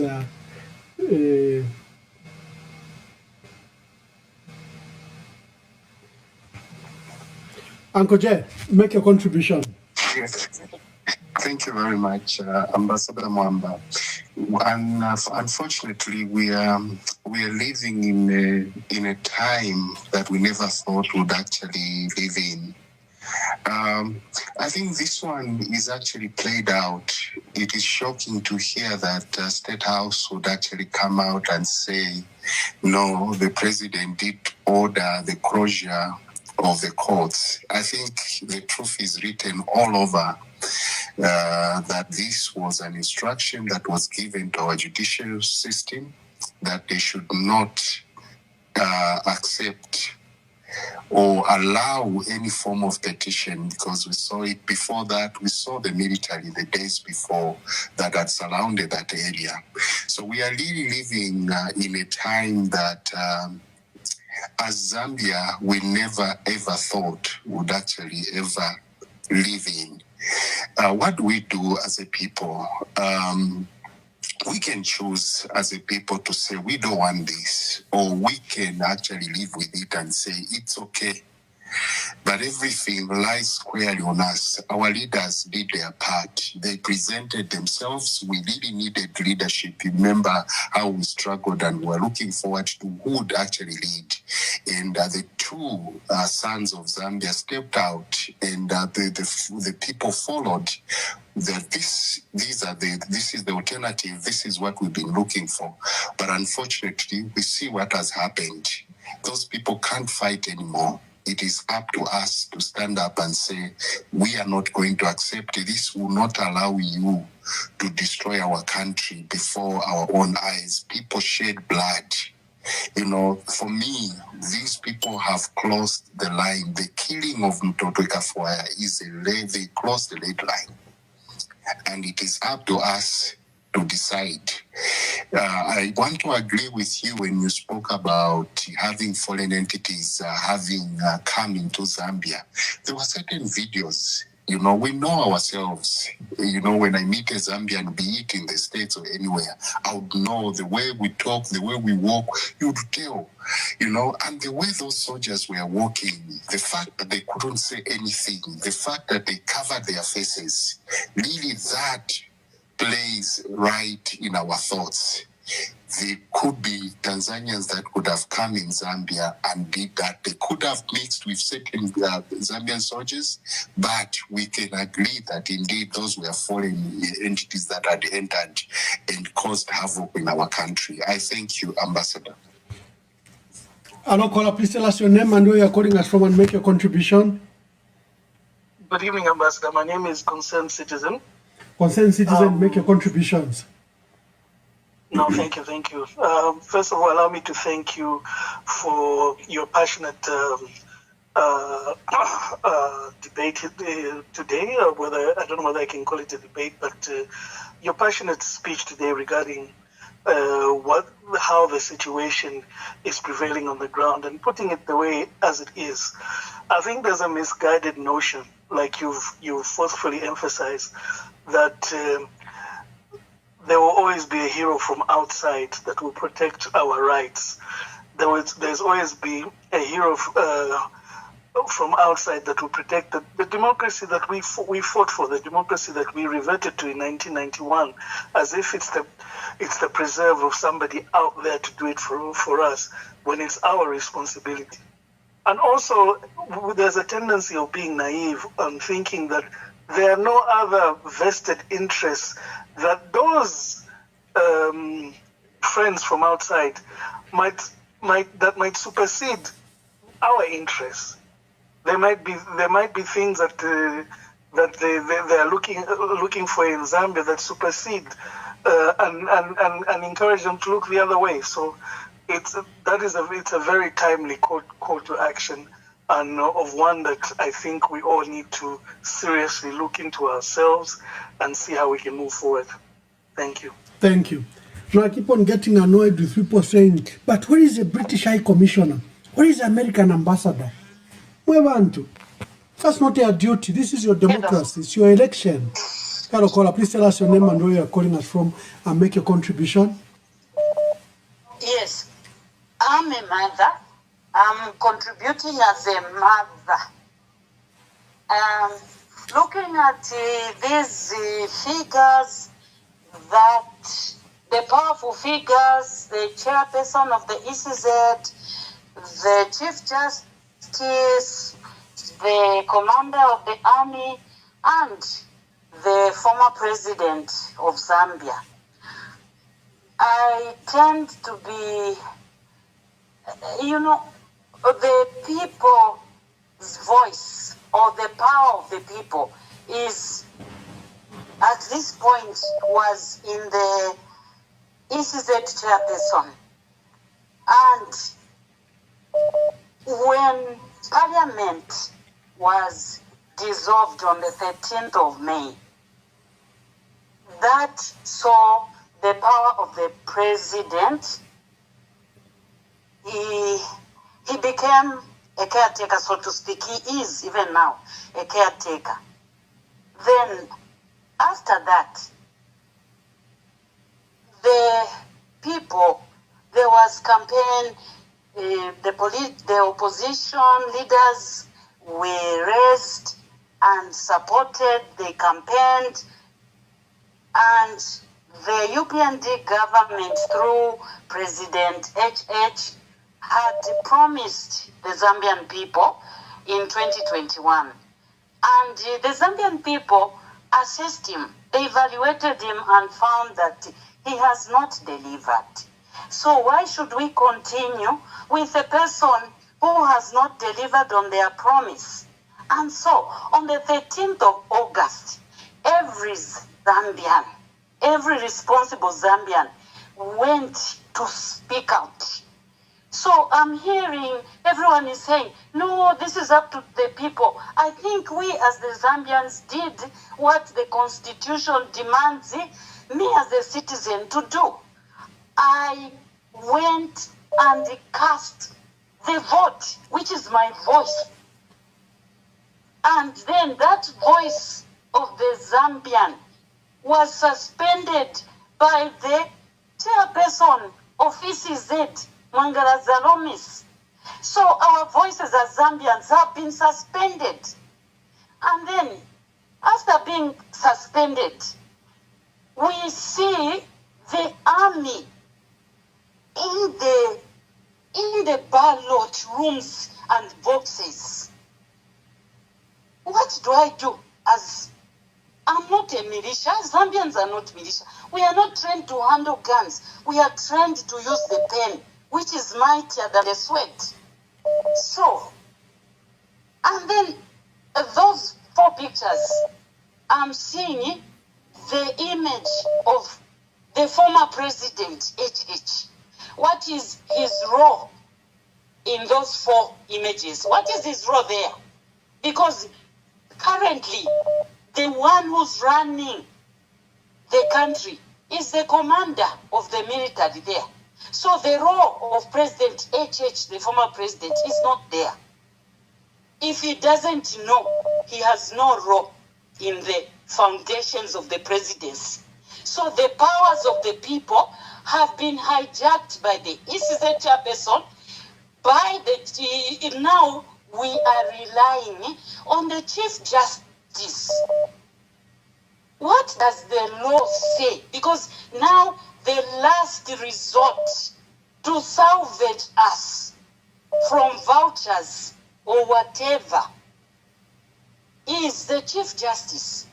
And he has received the petition. So whose voice is he going to adhere to? Is it the voice of the ordinary Zambian person?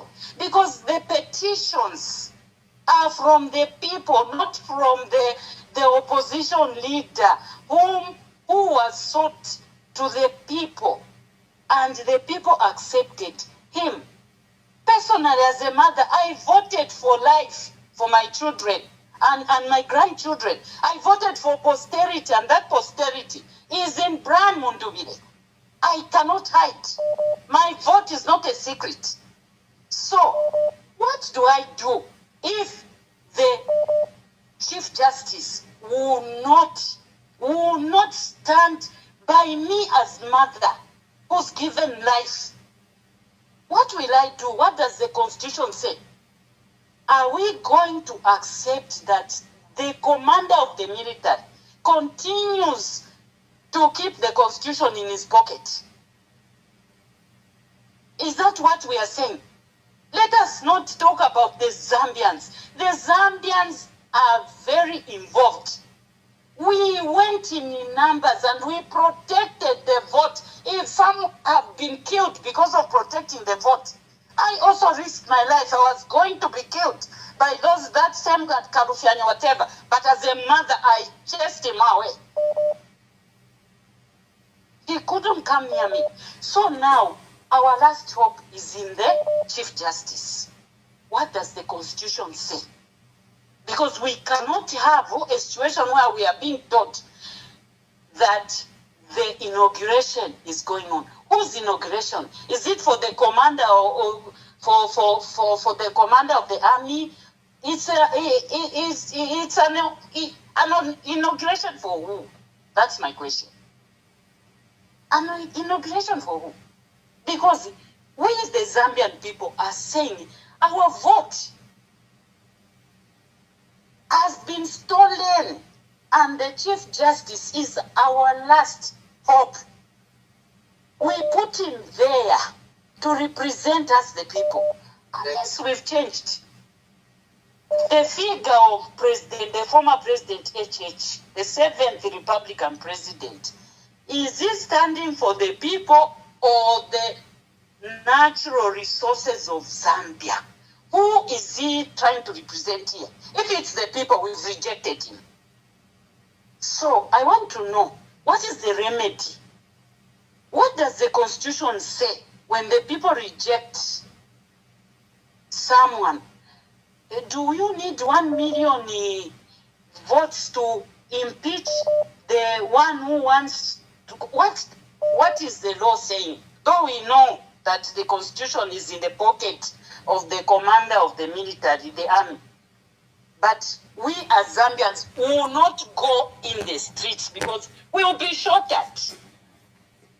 Thank you, Mama. Thank you. We know that if he can go to the home of the opposition leader when our vote is suspended, he can do anything. So we are not going out in the streets. As a mother, My voice is, no one is going out in the street. We are protesting in our homes.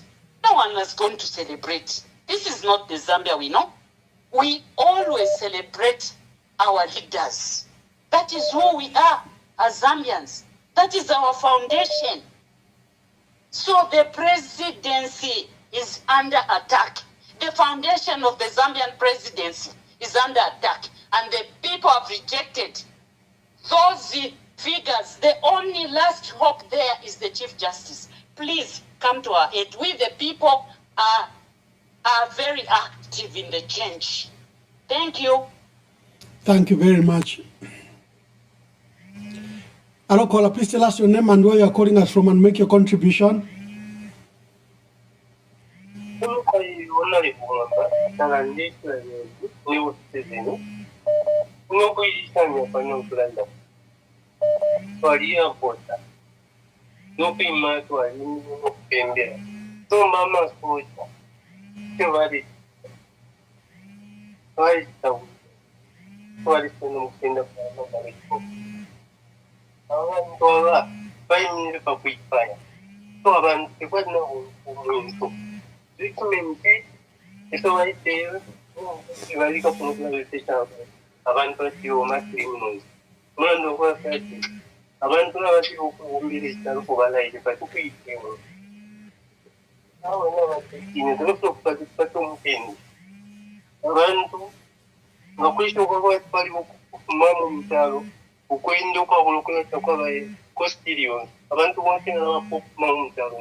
Thank you very much. Let me bring my guest, Bachanda Kazia, who's a regular here on this program, and let's hear, just give him a few minutes. All callers, please, let's just give Honorable, my dear brother, former PS Chanda Kazia, to make his contribution.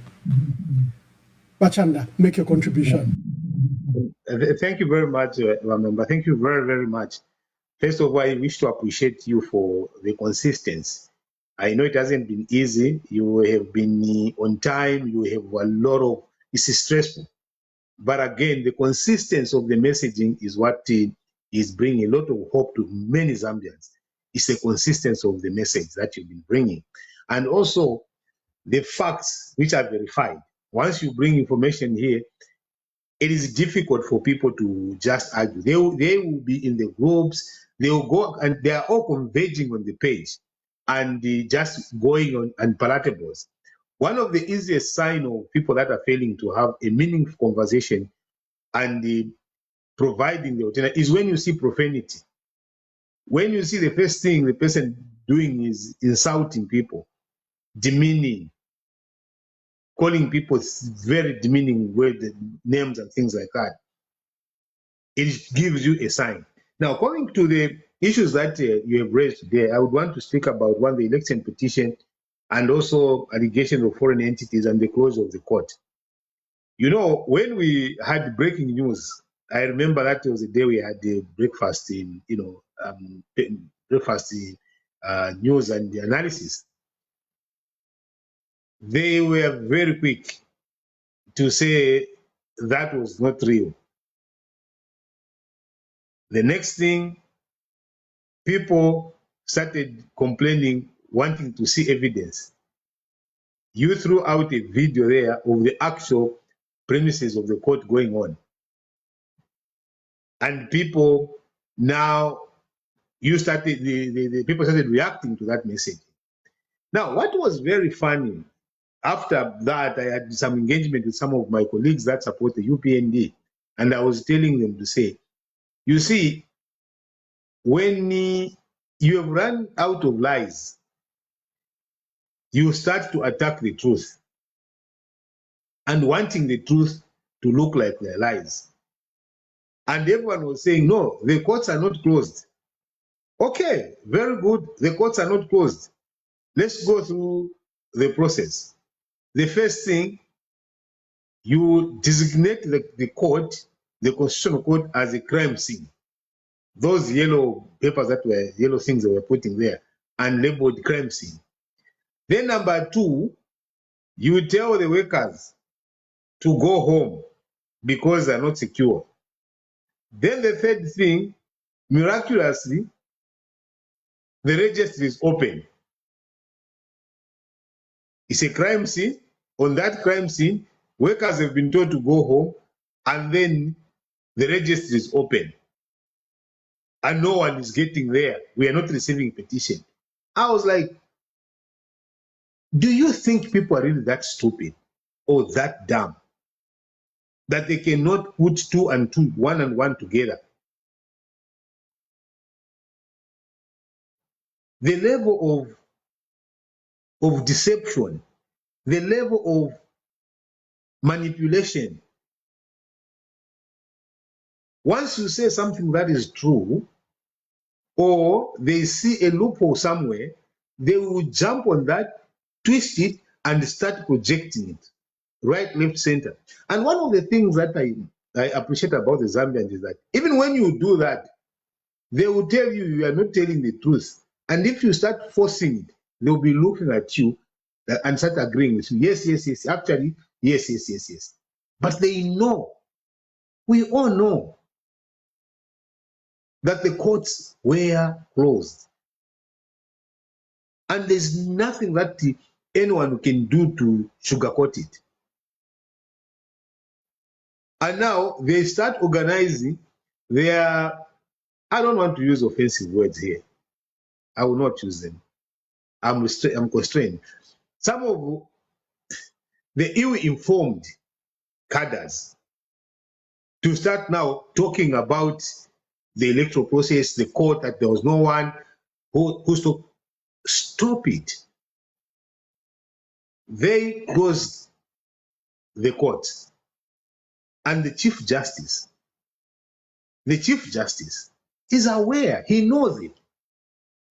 It's so disappointing. It's so disappointing, right? First of all, the executive is gone. You have seen by what you raised about Patrick Kam, a man that was respected. We loved him. We heard what you said, serious, focused. And all of a sudden, he starts to parrot Kawana.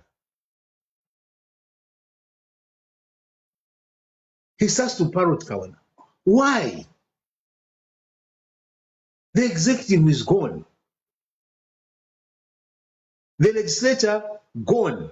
The electoral system gone. And these are people that have immense power. And they just choose to connive and do wrong things against the people. The last hope of any country, any country, everywhere on earth, is a judiciary. It is a judiciary. Now, the judiciary gets compromised in a manner we have seen. You close under the bogus of saying, oh, there's some threats. Who is causing these threats who you fail to arrest? You send the cadres, they go and cause confusion, and then you come and say security risk. You did that on the election day. Karufianya goes there to cause confusion, and the people have been mentioning Karufianya. What do? Nothing. Quiet. He's become a hero. Quiet, and no one. Oh, there was security. Can we start holding people accountable? If those people that went to disturb peace at the courts, where are they? What are their names? You stage manage the disruption so that you close. And then what is so embarrassing, I was so embarrassed when I saw Mwale, a union leader. It's not, Mwale as a union leader is not a novice. He must know better. He starts now to go that, oh, now I'm telling all the judicial workers to go, not to work. What powers do you have? Is it a strike action now? That is, when did you sit down to resolve those disputes? It's embarrassing. We come now to what we all suspected. I suspected this allegation of having these people, these soldiers that are not Zambians. There are pictures that were flying around. And when you look at them, I was like, anyway, there could be our soldiers. But our soldiers are not brutal to that level. They have a sense of reason. Our soldiers have a very good sense of reason because they live in our communities. They have families. Some of them, families that have been incarcerated without appearing in court. The only group of people that can do that are people without any remorse. If they kill Zambians, if they beat Zambians, it doesn't affect them in any way. And this allegation of foreign entities, foreign soldiers, we have to be on it. It has to be investigated. Because we had so many questions that our soldiers never behave like this. Since independence, in an election, yes, they would behave like that when we have kind of like a riot. Thank you very much. Thank you very much, PS. Stay on. You are coming on. Let's just take 4 or 5 calls. Call us quickly. We hear from you. I've been joined by former Permanent Secretary Chanda Kazia, who's helping me with the analysis. I like the old lady who said she didn't fear, Karufianya when he came to their polling station. She actually feared the soldiers when they stormed in. But she kept on saying President Hakainde Hichilema is former president, and she's right. His term ended, he's in the transition period. That's why they are rushing to get him inaugurated and sworn in so that he can now assume his second re-election. And that's why they are preventing this process that has questioned that his election was bogus. Let's just take some calls. Hello, caller, please tell us your name and make your contribution. Yes, Wamamba, thank you very much. This is Anonymous calling from Kitwe. Yes, Anonymous, make your contribution. Wamamba, we want to make it very, very clear that the way things are happening in this country, everyone that has made a decision will be answerable to the decisions they have made, whether you have immunity or whether you do not have immunity. So we have a few questions we want to ask. And the first question is that if State House has distanced itself from that decision of the closure of the courts, the first question is that they need to investigate and tell us within 24 hours who made that decision, and whoever made that decision, which powers were they using, and they will be answerable. Secondly, Bamwamba, we want to tell everyone in charge right now, and I am speaking, Bamwamba, to the Secretary to the Cabinet, Chief Justice, and whoever, that Zambians, we have resorted to peace. We do not want violence, but all we want is a rerun. Nothing else and nothing short. Anything other than that, Wamwamba, no Zambian is willing to go any further than that. We submit. Thank you very much. Hello, caller, please tell us your name and where you are calling us from and make your contribution. Yes, good day, my brother. I'm a concerned citizen and a devoted Christian, Catholic by faith. I'm just disappointed by Patrick Kangwa. I think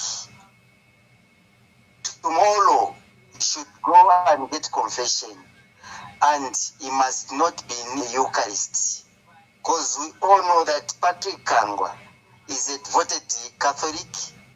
Nikafo upera ku Eucharistia,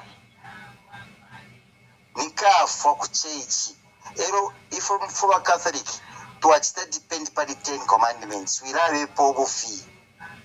But what we are reading in the social media is so disturbing. Patrick Angwa is very disappointing to us. Let him go and get confession tomorrow. And if he doesn't, let him be excommunicated from the Catholic Church. Let him join other churches. Because Catholic, we don't believe we are very disappointed by Patrick Angwa. Thank you very much. Thank you very much. I don't know how the Catholic Church goes now. Someone is calling for his excommunication. We'll leave it to the church. Hello, caller. Please tell us your name and where you are calling us from and make your contribution. Good evening. My name is Zambia, and this is my contribution. Zambia, make your contribution. Thank you so much. So I just have a number of issues that I would like to raise. And number one, the petition was sent right in time, yesterday as provided. And that's why these people closed that court. They don't have any other explanation. We are no kids. We expect to be treated with respect and with dignity, not saying, oh, security, crime scene. So those things are by the way. That is their own issue. What we know is they didn't want the people's petition to go in. That petition is not coming from Brian Mundube or Make Bisulu. It is the people's petition, and that's why we are seeing a lot of people complaining and calling. What President Hakainde Hichilema and this Ziere are doing are torturing the people. But that's by the way. Then number two, I want to appeal to the Chief Justice. I don't know what Bakangwa saw or what he thinks. In Zambia, we have what is called separation of powers. So the executive does not anyhow mix with the judiciary. They don't. These are two different entities. So with the judiciary, the hierarchy or the jurisdiction, the petition was already sent to the direct person that is above, on top of the judiciary. So I understand the coming in of the chief administrator to say, oh, it was out of time. She's not in charge of any response to the people. Why? Because the acknowledgement from the Chief Justice already states that the petition will be sent to the Concord, and the Concord will decide whether to hear it or not. So her response does not amount to where the petition has already reached, according to the response that we have gotten. So she lacks jurisdiction to administer or to make judgment over this matter. This is the matter of the people versus these people that you have displayed on the display. And I want to appeal to our Chief Justice. He swore that he will protect the Constitution and the people of Zambia. We pay his salary and all his allowances. We don't care what's at stake. What's at stake are the lives of many millions of Zambians. We know that President Hakainde Hichilema did not win these elections, hence all the happenings. We are saying let him be former president. We are not saying he should go and die.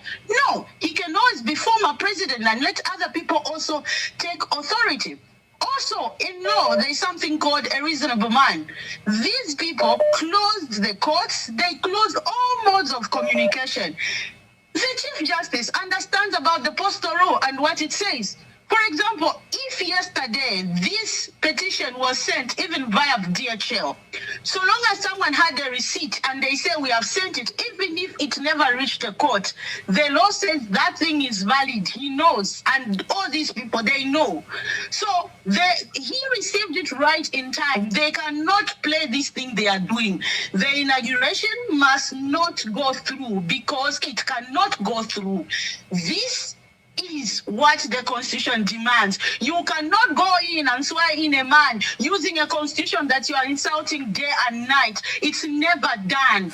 So, dear Chief Justice, Zambia is in your hands, and we don't expect you to serve the interest of Ziele or President Hakainde Hichilema. No, you have to nullify the elections because that's the right thing to do, and that's what we expect you to do. You closed the court. The State House are saying they didn't order that closure. That you did. They are tarnishing your name. So I know you are under pressure, but you can do the right thing, because under reasonability, there is no way you can close the court, close all modes of communication, and then argue to say we didn't receive in the registrar. There is no format. Like, those things are crap. These people have received the petition. The highest man on top of the institution has acknowledged, and he has said he has transferred, or maybe given it to the right people, which is the Concord, where it's supposed to end. So where does the chief administrator come in? No, he doesn't come in. She doesn't come in at this point. She's not the right person to address. This is a matter of court. It's a matter of order. What it needs, that thing, it's an order. And then to the Zambian people, we have the Constitution. The Constitution has told you that you have the right to peacefully demonstrate. So, if a Constitution says you can do this, it allows you. It's not a crime. It's not a crime. What these people are doing, shooting of people, scampering of people, it's not allowed. It's criminal. You have the right, and whatever the Constitution allows you, it's something you can do, provided you are within the law, what is described. Peaceful. Write placards and say what you want to see. Do not close doors while your democracy is sleeping off just because of 3 people. Zambia is not a monarchy where we are going to have President Hakainde Hichilema, then a relation there. We cannot have family decide the affairs of 21 million Zambians. It's never done. We cannot allow this, and many Zambians, we should not just be calling to complain. No, if you are in Zambia, do something. Find out what the law says. What does it say? When you are not happy, do that thing to lay your grievances and stop crying. Thank you. These people cannot kill you. Thank you, Mama. Thank you very much. Hello, caller. Please tell us your name and where you are calling us from and make your contribution. All right. So I want to just speak concerning the manner in which the elections were conducted and the result. There's a lot of questions, not only to people one region, but everywhere in Zambia. So, first of all, we need to look at the manner in which the election were being handled. You can't say free and fair election or democracy is not just allowing the citizens to go and cast the votes at the ballot paper, no. But to ensure to say, when people speak through their votes, their will or their wish must be respected. But what has happened is totally different. It's more like this is mocking people, whereby they set the day to say we should go and vote. We go and line up. Some people were even waking up area like 0302, just preparing to say I should be able to go ahead so that I can cast my vote and return. Some people even traveling from one location to another just to go and vote. But then, after people voting, then the will of the people has not been respected. They do their own mingarato, as they call them, mundeni. They want to impose themselves on people against the will of the people. Not even what they have come up saying, no, Mundubire wanted to do treason and all that. It is them that are doing that. And they are even using foreign soldiers, foreign people that are to bring confusion in the free and fair election that we are supposed to have, in the democracy that we are supposed to enjoy as Zambians, which has never happened before. Thank you very much. Hello, caller. Please tell us your name and where you are calling us from and make your contribution.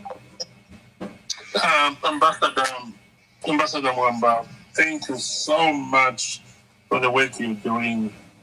My fellow Zambian is Patrick Chilufya, your friend from the UK. And Mwamba is really, really sad. You know, we've got a person, one person, literally, you know, one of the speakers said, this man is controlling, it's supposed to be separation of powers, Ramwamba. And Ramwamba, you mentioned about the rule, adherence to the rule of law as part of the African Union, conditions for election. But Ramwamba, we've got a president who is a, I don't want to use certain words. I'm trying to constrain myself, but it's Bamwamba Uyumuntu. Because Bamwamba, I think what he was this man, what he was planning is he wanted people to protest and arrest more people, probably even declare a state of emergency. Because Bamwamba, whatever this administrator, where has she come from? Because they said so how come now she's responding? Who told her to respond? Bamwamba, there is just one person telling him, and this is not a president, he's the president-elect. But he's still the one making decisions. Bamwamba, there's separation of power. So Bamadila, inefo na wamona, la Chief Justice. Nava poka, nava start knowledge poka nani petition, batumana ku Concord. Chiremura kwat nava samba mwetaulo, niva pilato. You know, I've sent it to the right office. I think what we need to do, Mwamba, is just that I'm a Zambians. We need now to petition the Concord. And say, but Concord, you shouldn't wait until next week on Monday. Please tell us your decision. Now because there was no way, Mwamba, the online system doesn't work. People try to do it. Somebody wanted to do it on Saturday, so what else? I want the backward in Sonny Bamwamba. But no fun in Sonny Bamwamba, we are in trouble. We've got a president who will land that, Aleta Shaba Kumalawi. Before watch the Avant Treaty and everything. And yet he's doing contrary to those things. We've got a president Bamwamba who says, gonna win now. You know, I'm gonna declare my assets every year, including my ministers and everything. No, this means Bamwamba, this man is not a leader. A true leader leads by example. A true leader has integrity. True leader alikwata empathy, alikwata oluse. Waipa akafwaya. Instead of just say banabanaikata, we can more people again. He wants to stay in power for as long, no matter what everybody says, because you know, that's why there is Bachilufia. There is fundamental issue raised that Nalishebo Imata found time to write a letter to the Secretary to Cabinet. So the courts are closed, sealed and closed. No one is allowed to do so. She's written a letter on a judiciary letterhead and stamp. And I live on Bashani. So let me finish Bamwamba. Bamwamba is using military. Leadership, Bamwamba, is not about power. Leadership is not about authority. For 20 years. Because this is Bamwamba, he has declared a state of emergency. But Bamwamba, that's a process. A legal state of emergency. They're president already, but not to declare a state of emergency. But Bamwamba, we are going to be in trouble. Because we've got a president now who has made the military no better take a child.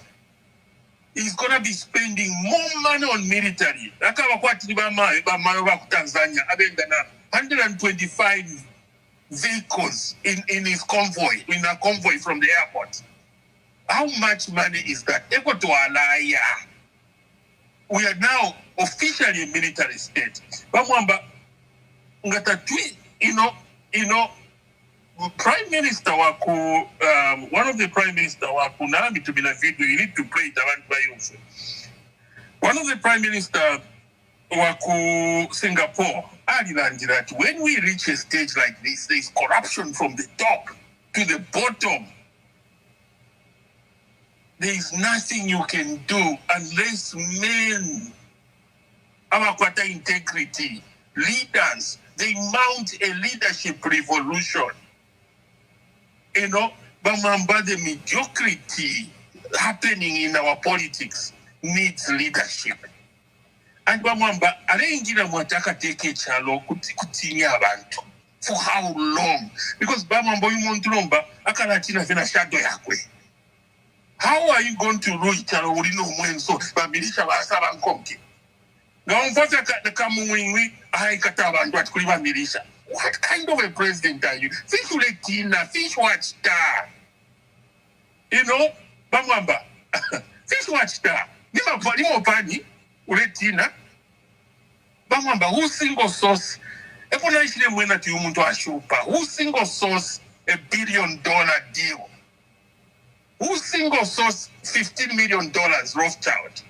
No mfani Sony. No, we didn't have 100%, and yet everything was saying 100%. Bamwamba, tulino muntu ushupile. Niwa papa kalama.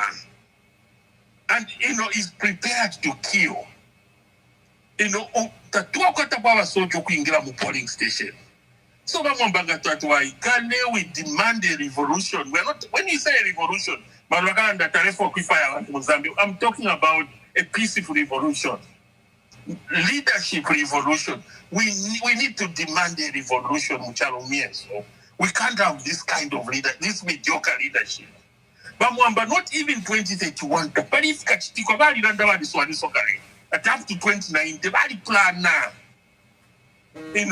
Fionse ti avumilisha. Bosi Bamwamba to aliyamona mascript again. When the presidents want nani our obsessed na power, if Black Mamba, Black Mamba, zero option. This is the president. Alusa, but I had to allow my soldiers my total extensions. And then what does he use? Militia. Who does that? No polling station. Why Salama polling station? No Salama courts. No kusala ngati tatwa isere. Nobody. Who closed them? Kusala povo. But Bamwamba, who closes the courts when you knew that the petition is part of the constitution? The petition is part of the elections. So who closes the courts? Bamwamba, I rest my case. Thank you very much. But we shouldn't give up. We shouldn't give up on our country. We've gone through this. But he has moved that not enchanted territories. These are enchanted waters. And HH is not the one who's going to navigate us in this process. Because he's not a leader. You require a leader to navigate us in these enchanted territories. But it's up to us Zambians. Talk, do everything, and demand our country back. I rest my case. Thank you very much. Hello, caller. Please tell us your name and where you are calling us from and make your contribution. Hello, Bamwamba. Hello. Anonymous Bamwamba. Yes, anonymous. Yes, Bamwamba. Sunday na limitumine some document. Mshishiringa mwalipokele pa namba inei.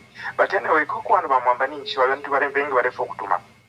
Bamwamba defo afyo kupela kofe some very important example pa kubantu ba Zambia. One, na likeleko ku parliamentary select committee some time back. Afterwards, this is what Honorable Kasonso told us. Imwe ngatamuchise demonstrate kuli wa permanent secretary. Tapabefika chitika ifwe va politician we save issues that save our interests as politicians. I don't want to mention the particular parliamentary select committee for fear of revealing other people who were part of me.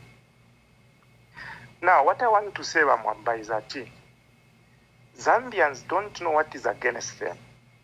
One, HH is a sponsored project by many foreign interests. World Economic Forum, Tony Blair Institute, Oppenheimer in South Africa, and many others, to a point where part of the actions is doing is because Mumbwepa Kulila na kwato kwa shintilile. Secondly, within the country, he has managed to entirely corrupt the whole system to a point where, as Zambians, as I'm speaking to you and others, we should not even rely on any of these so-called institutions to really come for us. What is remaining, the only option remaining, is to rise against. That's all. Meaning, peacefully demonstrate. And if we can start the sooner, the better. Soldiers cannot kill everyone in the country. That's the first thing. Secondly, we need to make it very clear all the people in the judiciary who did not work are not going to be part of the judiciary next in this country. Secondly, this man is yearly. The days are numbered. He must be held accountable beyond this government or beyond the next 10 governments that will be ahead of us. But more importantly, Bamwamba, everyone hearing you, let's quickly resolve to go to the streets peacefully, countrywide, beginning with Lusaka, Copperbelt. If the Livingstone people will join us, let's do this very quickly, very peacefully, Bamwamba. If they come to kill us, they won't finish. Here I'm calling upon even the so-called educated lawyers. Let them come with their gowns onto the streets, the doctors, the nurses, everyone, and let's prepare. This is not a one-day issue. This must be continuous. Let's not go with stones. The army cannot kill everyone. And once they kill more than a certain number, they are held accountable themselves. And the Zambian people will come and hold accountable to everyone. Otherwise, we are wasting time, Bamwamba. What is against the Zambians is a lot. The project man in State House is a lot of people are behind him. High systems. Not only that, he has corrupted everyone within the whole judiciary, the whole army, everyone, including all these permanent secretaries. What has remained for a common man is simply to bear our chest. Now, Bamwamba, there's been talk about Zambians being docile and not being courageous. I personally don't agree with that. We had Bamamachi Kameneka in this country during independence, women. Bamwamba, in 1991, you saw what happened, the university. What has happened essentially is that Zambians have been trusting the political system to work. So they wait for elections, they push their vote in, they bring in a new government, the same politicians disappoint them. That's what has been happening, and they hang on to this vote for a very long time, waiting things will turn for them. And things are not turning around. The last thing Bamwambande Fukumeva is that, one, what has happened in this country is that when politicians are voted, they dump the voter. Then when they're in those institutions, foreigners who are even behind Inankande, they go to their offices and they get everything that must belong to Zambia. So that the scenario you are going to have today, Bamwamba, is that even those drivers, they can't drive in Tanzania, but Tanzanians drive here. Here, who are these councillors? They say land is finished for Zambian, but foreigners are getting land. Why? The political system, which is corrupt, which is even leading to these problems now we have, does not serve the Zambian. Therefore, Zambian must rise against it and rise peacefully. We've done this in the past, and in the past, things changed. There is no way the current president cannot fall down. If Zambians tomorrow will start, and it must be all Zambians. I know that in Chivolia, in Chipurukusu, wherever, Malamba, when people rise there, these army officers will not contain them. And if the paramilitaries run over the Zambians, they will be accountable for it. I'll talk to you later, Bamwamba. I hope you can remember me. Thank you, my brother. I'll check the number and I'll get back to you. Hello, caller. Please tell us your name and where you're calling us from and make your contribution. Good evening, Ambassador. Good afternoon, or whichever time you are in. My name is Ivanachanda from Kasama. Thank you. Make your contribution. My contribution is very, I think, simple, because most of the issues that people have called in, they've already alluded to them. Ambassador, I want to start with the the memo that was written by the Chief Justice acknowledging receipt of the petition that was submitted. That's number one. Like you said, within 3 hours, we were more like seeing light at the end of the tunnel.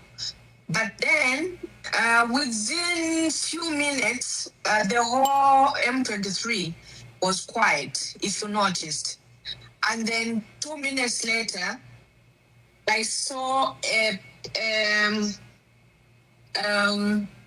some statement, and this was done by the watchdog, with the letter that has been, I think, to me, Ambassador, if you ask me, that letter by Wakangwa, I doubt it was written by him. It must have been written by those people at State House, because they were quick to post it on Watchdog within a few minutes when they started now speaking. So why should be Watchdog be the one to be the first people to start circulating that letter by Secretary to Cabinet Patrick Kangwa? That's number one. Maybe you didn't pay attention to that. It came straight first by Watchdog, Page Pamiabu. It says anything. Then we noticed to say, no, when you look at that letter, it had no date. There were a lot of things, the communication was just kind of vague. People analyze it and they say, this is fake. It could even be fake, but Bakangwa couldn't have written that. They realized to say, no, there is something wrong here. People have already noticed, because like everybody's, we are not down. We are able to analyze issues. Immediately, what do? They do a firefighting by allowing that lady, I don't know, Nadisha or whatever, she seemed to be being used, because even last time she's the one who sent that memo, which didn't even sign, saying that the courts were closed. Then she writes that letter to just, show that there was some communication between her and the Secretary to Cabinet. In the first place, Ambassador, your boss, who's the overall boss, the overall boss has given a memo out and it's in the public domain. You go and do something which is not even speaking to what your boss has stated. You don't even make reference to that, because she could have made reference to that to say, well, we acknowledge that the Chief Justice has acknowledged receipt of this petition. However, we need to say that she just went attacking the Chief Justice. On top of that, Ambassador, if you've worked in government, that whole letter didn't even see the chief boss. Meaning what? You are sending a letter to Secretary of Cabinet. You don't see your boss. It's not the boss who signed that letter, who wrote that letter. It's you. And therefore, your boss should be in the know-how. It was not done like that. Everything was done haphazardly. And to me, the whole communication is kind of not correct. And that's why we should not treat them with so much seriousness, because they are taking Zambians as we don't think we are very down. No, we are not down. Ambassador, if you look at the whole thing, it's a circus, if you ask me. It's total confusion. And the other thing, Ambassador, I wanted to just maybe bring out to you. Remember, there was a memo from Amasaka this morning where he was claiming that, no, it's not the president who closed the courts. Meaning, the whole thing was done by who? By the Chief Justice. So, by Chief Justice, Baba Sambilamu. So, meaning, the president and everybody, Baba just around Boss Baba Sambilamu, the Chief Justice, go and deal with it. But you'll be cleaned, You have to understand the way they're operating. It's kind of pathetic, treating Zambian as if we are very foolish. No, we are not very foolish. We are very, very up to date with the way things are being done. The best thing they have to acknowledge as government is the petition was received and he has forwarded to the Concord. Let's wait for Concord to give us. We don't want, again, them to come and answer us after the inauguration. Then they'll come and say it has been taken by events. We don't want that. Thank you, my dear sister. This issue be discovered, be dealt with, Ambassador. Thank you. Thank you very much. Hello, caller. Please tell us your name and where you are calling us from and make your contribution. Alright, so bamwamba okulingana n'ofotoole munaza ab'ena Zambia kuba fesitireeta abantu nga n'abeeshi batu baliwina my election niye kibaleetera byonse vi because ofotoole muna tafiya tarafi.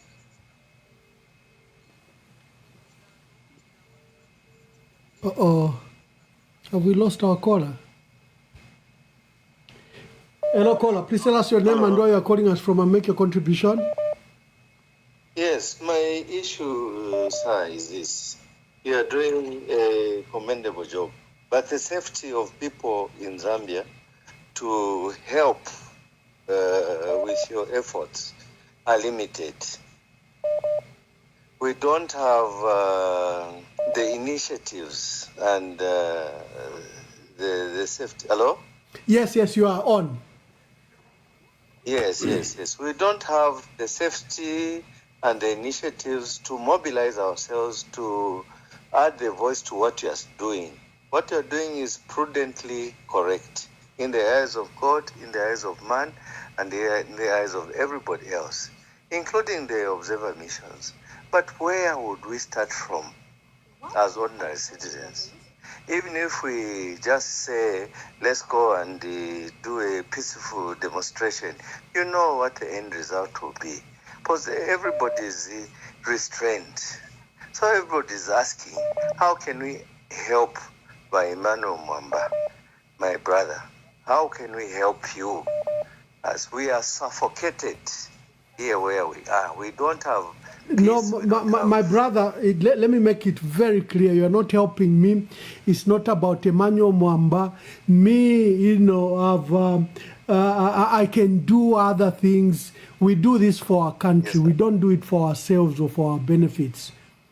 Even in the next 5 years, I can pursue a PhD.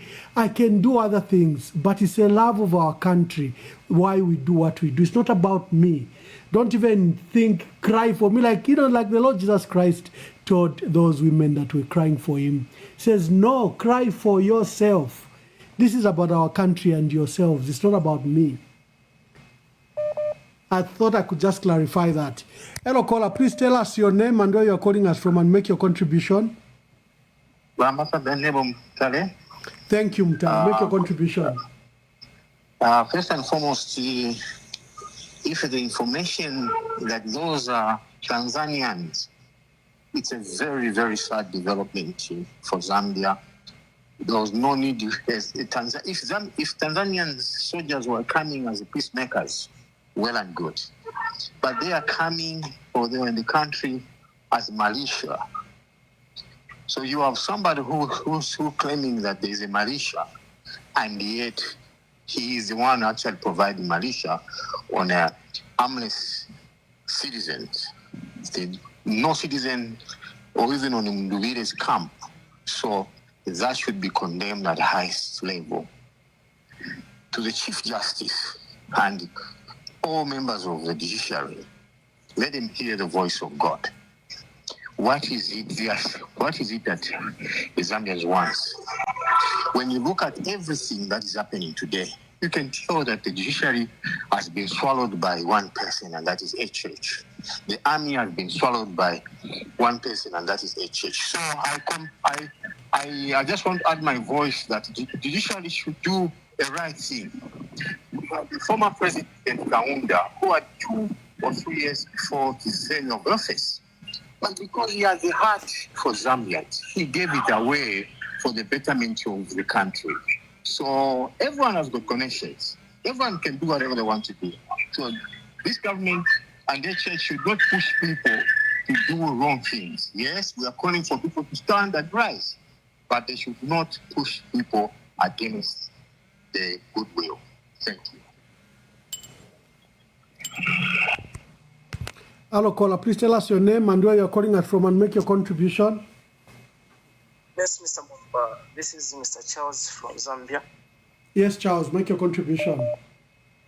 Yes, Mr. Mwamba, looking at the situation in Parliament of Africa, my suggestion is that Sembe bantu bamene bavera once national participate program, Sembe are taking action rather than Petition just a story, get from this person, we get from this person, but without a solution at the end of the day.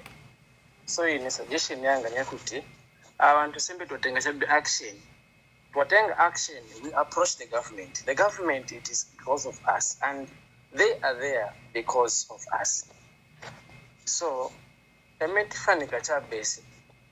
can advise everyone there on this platform to say, you may want to take advantage of this, as you stated already, to say no, it's not by Americans. It's because of us that we can do it, and things can work out. Because looking at the situation, Nishtizambo Kamba Chape without solution. At the end of the day, now, because a lot of government officials are on this platform, they're getting what we are suggesting, they're getting what we are saying, they're getting what we are discussing. And they see that these people are just talking without actions. And at the end of the day, we'll just end just like that. They're getting this, why they're behaving this, why Mr. Kangwa is behaving like that is because... Thank you very much. Thank you, my brother. Let's allow, there are so many calls, and I can see Siawan has joined us. My dear brother Siawan from Nigeria, I'll be attending to your media in Nigeria. I hope you call in. I can see Siawan has joined us. Welcome to the program, Siawan, who's watching us. Hello, caller. Please tell us your name and where you are calling us from and make your contribution. Good evening, Ambassador Emmanuel Mwamba. This is Nilo Mutambo calling from the United Kingdom. My dear sister, make your contribution. Okay. First of all, I would like to commend the Chief Justice for the reply which he has issued, stating that he has received the petition. Now, the UPND are trying to play games on us as Zambian people, and we shouldn't allow that. Because immediately that letter, was shared, they started issuing letters stating that Patrick Kangwa has said that the inauguration is going ahead. Right now, the petition is in, and it has been confirmed. Zambians, we're not going to take this thing lightly. It's high time we stood our ground. Enough is enough of Hakainde Hichilema playing around with our constitution, playing around with the courts and everything. One thing that we should all realize is that the international, media is watching, as well as the observers. The observers have never left Zambia. They are still in Zambia. And they knew that a petition would obviously be handed into the courts. But looking at how Hakainde Hichilema blocked the courts, it just exposed him as to, the dictator that he wishes to be. As far as I'm aware, Hakainde Hichilema is a former president of Zambia. And therefore, we are going for a rerun. So I want to urge all Zambians not to worry about the letters being issued by UPND bedrooms, because those letters, are just forging them in their bedrooms. Those are not official letters. Right now, the Chief Justice is now in charge of the country. So anybody else that tries to, dispute that should go and face the law. And also, Amwamba, when it comes to the Chief Justice, they also report to the International Criminal Courts, and also they subscribe to the international human rights laws and international law. So this is now the credibility of the Chief Justice on the line. So if they dare try to play around with this, everybody will know that Hakainde Hichilema is behind this. And whilst you've been live, Amwamba, I was reliably informed that Hakainde Hichilema has sent army at the UN this night. So they're presently there. Please try to verify and check if they're still there. Apparently, they've been sent to go and arrest Brian Mundiwila and Kebe Zulu. Otherwise, this is good news for Zambia. We are happy in the diaspora that finally we'll receive justice. We know that we won this election. Mundiwila is supposed to be the president, and Hakainde Hichilema is supposed to be the former president of Zambia, and Kebe Zulu is the vice. That's all we know.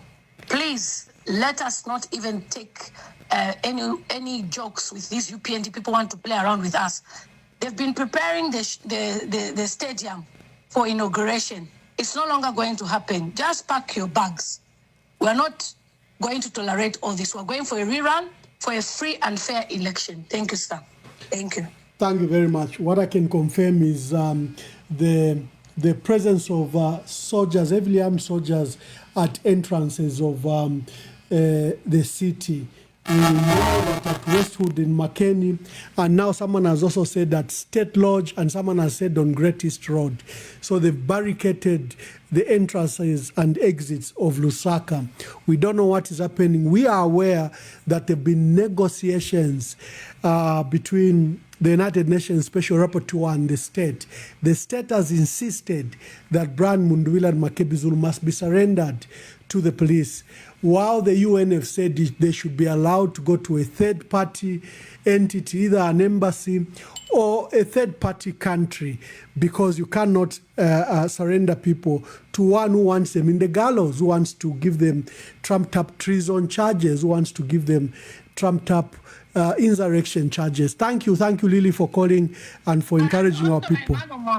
Why would we trust somebody who just committed a murder in Brian Mundwile's house and denied that they ever went to Mundwile's house?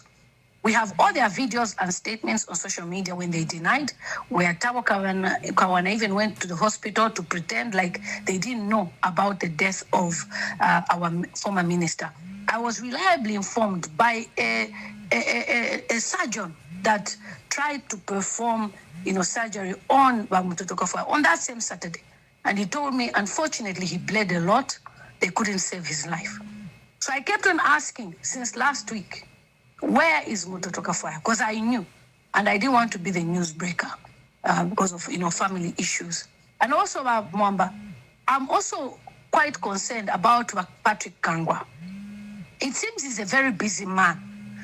Just this afternoon, today, like morning in Zambia, he was at the funeral of Mutoto Kafwa trying to convince the family that the government should step in. And the family have said no. The church is going to take over, the Tabernacle Church, with the bishop. They will take over and do everything. Then from there he now writes this letter. It's like UPND always wants to keep people busy, and we've never had such type of a government.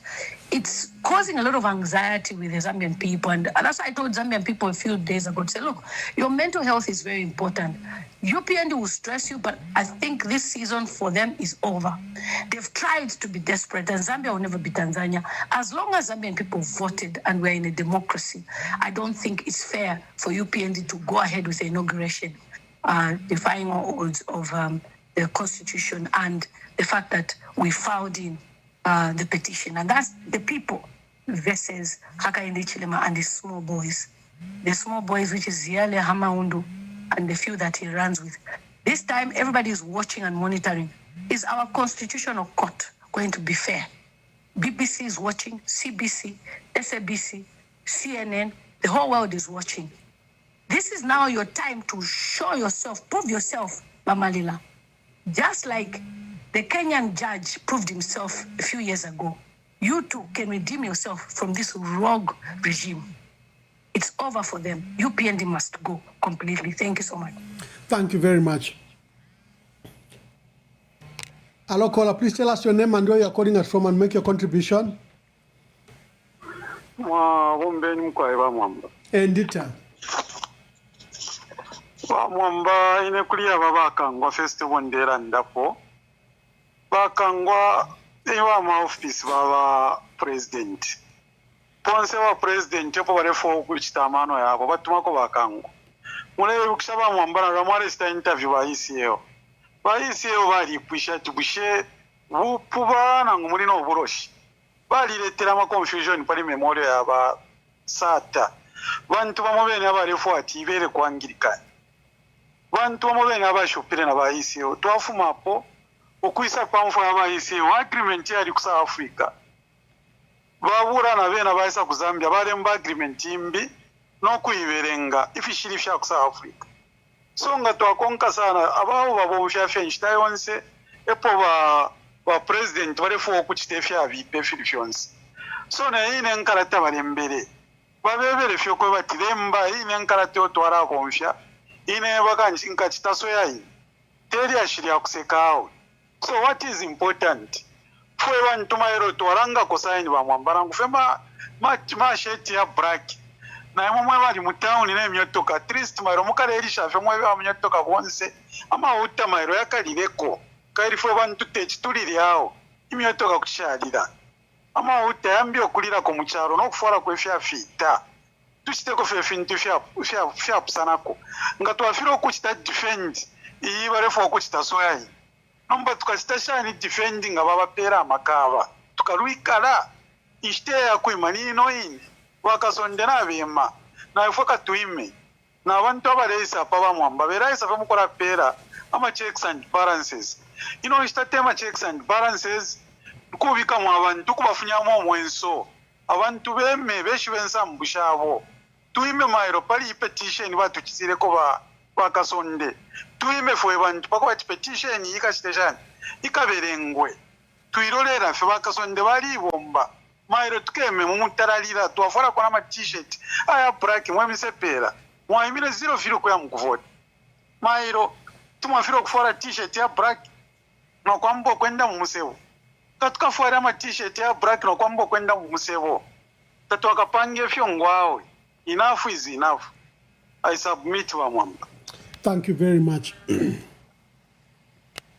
Hello, callers. Please tell us your name and where you're calling us from and make your contribution. Yes, anonymous.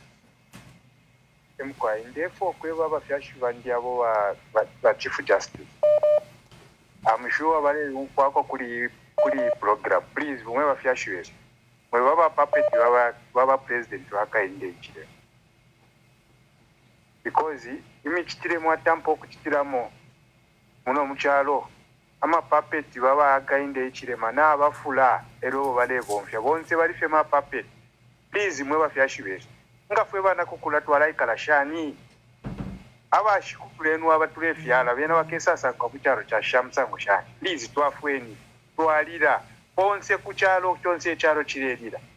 Please mweba fyashibesha twafweni because nga mwalale ke charo kisendwe na bukabolala ndebu kishalo lori mbo bashukuru bakaunda baleshi nga wamono omuntu aisa nendala meshingi umupu aisa nendala meshingi uipoka. Please indala mateshi ngalengo kuti muna ule charo cha Zambia mwe bafyashi besu. Please twapapata tumfweni ukulira fwe bana fwe bati twalila pacharo pano takwa kwata kumbyoko fwe bambita twakwata ma passport yotu inga butukirapo kuti tuwe kufyaro fimbi tatwa kwata twashintira fe pari kino chine charo tuto ochomwa otwa bafyashi betu atishire. Please twapapata mwe balese ndendarama ukupoka kuri baagainde ikiremo bale mipera mube ba puppet. Please ishendarama kuti mwalia but bombeni ukulingana nefyo urutandiko rwa charo rwaba. Please na totera. Thank you very much. Callers, we will take the last two calls and then we revert to my guest. He makes his contributing and last remarks, then we close. Hello, caller. Hello. Hello, sir. Good day. How are you? Very well. Make your contribution. I agree with what the other caller was saying. You know, as Zambians, it's our duty and our mandate now to disagree with what these guys are doing. So truly we can wear black. We stand in the rows to say that no, we disagree with this thing. So that even the UN who are at least who are looking after our president can see that I know truly people are not happy with what is happening and people they want justice for this. So I agree with that one, Honorable Mwamba. Thank you very much. Hello, caller. Please tell us your name and where you are calling us from and make your contribution. Hello, caller.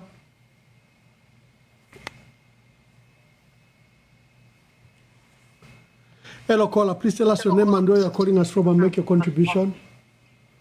Okay, thank you. I'll remain anonymous. Thank you. I'm calling from the US. So I'd like to express my displeasure at what is happening in our country, especially the continued detention of innocent people. Okay, so there are some MPs that are currently locked up at Kabwata Police, and at that same place, there were supporters who were picked together with the MP. They have been in this police cells for the past 2 weeks now. Can you is it okay if you disclose the name of the MP, or you would rather we don't mention? I would rather I don't mention, but I can send it to your WhatsApp. Okay, thank you very much. So he's currently detained there. He's been denied bail, and the person he was arrested with, just a supporter, has also been denied bail. They consulted and got a lawyer. The lawyer was also taken away, the one who was supposed to represent them. So this nonsense should come to an end. I'm speaking to the Chief Justice. There's no way you can be behaving like this. This is unacceptable. And concerning the petition, he should do the right thing. Thank you. Thank you very much. That was our last caller. Let's move on to our callers. Let's wait for the breakfast show for those calling. Allow us to wind the program. Thank you very much. I know your chests are heavy. You want to offload what's on your mind. Elections. If he wants to prove that there's free and fair elections, we let our petition, our matter be heard, the right to be heard. Let it be heard in court. Let him stop influencing these useless adjournments. Then you can talk about a free and fair election. His election is contested. We're in court. And it doesn't matter how long he delays it. His view is that we will give up. We are not giving up on that. Because he'll get used. Next time, he will just steal the votes again, as he did in August 2016. Somebody will petition, then he will instruct, as he abuses judges, he will instruct the judges to say, sit on the matter. As you know, the court process here, once litigants submit their documents into court, the time and process is managed by the court. Then you just wait and sit for 14 days. A wrong interpretation of 14 days. That is not acceptable. So there is no free and fair elections. Look at the Electoral Commission's conduct. It's a disgraced Electoral Commission. The way Judge Chulo announced the results in Lundas, announced results more than the number of people who voted in Lundas, valid votes cast. The same chairman, and the way Judge Chulo announced the results in Lundas, announced results more than the number of people who voted in Lundas, valid votes cast. The same chairman, and he's still sitting as chairman of the Electoral Commission. He needs to resign. We need a totally independent, independent Electoral Commission on the lines of South Africa. I think that's what I'll say. Those words, word by word, apply to what is happening. Bachanda, give your last words, your concluding remarks, then we meet at breakfast. Yeah, two things were Mamba. And these two things are very critical when I hear what the callers have been talking about. And when I hear the president speak in the way he's just spoken. Number one, everything that is being talked about, detentions, denial of access to justice, is sitting with the Chief Justice. Chief Justice, you have a big role to play. You have immense power and immense experience in the things that you do. If you do not uphold this rule of law, it's just deliberate. It's not that you have no capacity. You have capacity. The citizens are crying. Detentions, I know, yes, last time you said, yes, it's not your role to tell people that, who is detained, who is arrested. But it is your role, once those people show up at court, to make sure that they face justice. Or when people complain that people have been denied access to the courts, you must take pride in making sure that people are saved. People are getting killed. You know how bad the cells are. You go and put Finlay there in a container for 15 days. One day it could be you in those containers.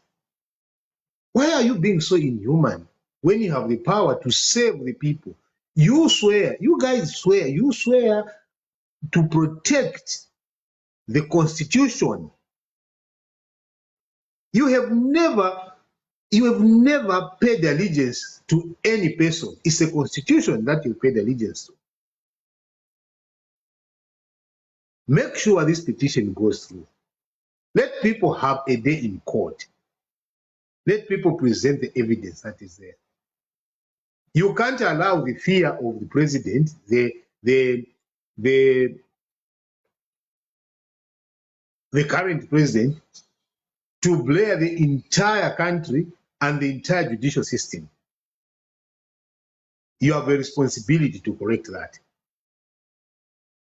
The second one, Mamwamba, is when I hear word for word what the president has actually done.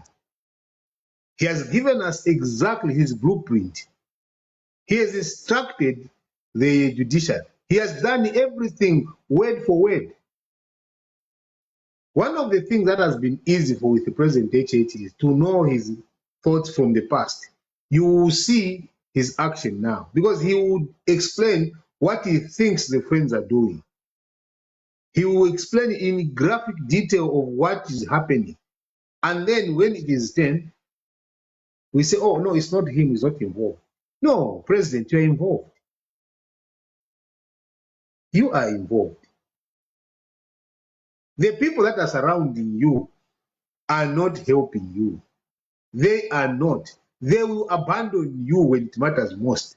They will eat, and then abandon you. The same way they've abandoned other people. You have people that have seen different presidents in your cabinet, and they are supporting you right now. One question is that, how did they transition? They can't tell you it is wrong. The forum that can tell you it is wrong, it is this forum that your people are trying so much to destroy. Every time that the Ambassador Emmanuel Mwamba will bring a fact, verified, checked, what does your group do? They go in the corner and then start hammering now. Going in the future, we want to see people, the way the people have called, it's a call to action. Call to action.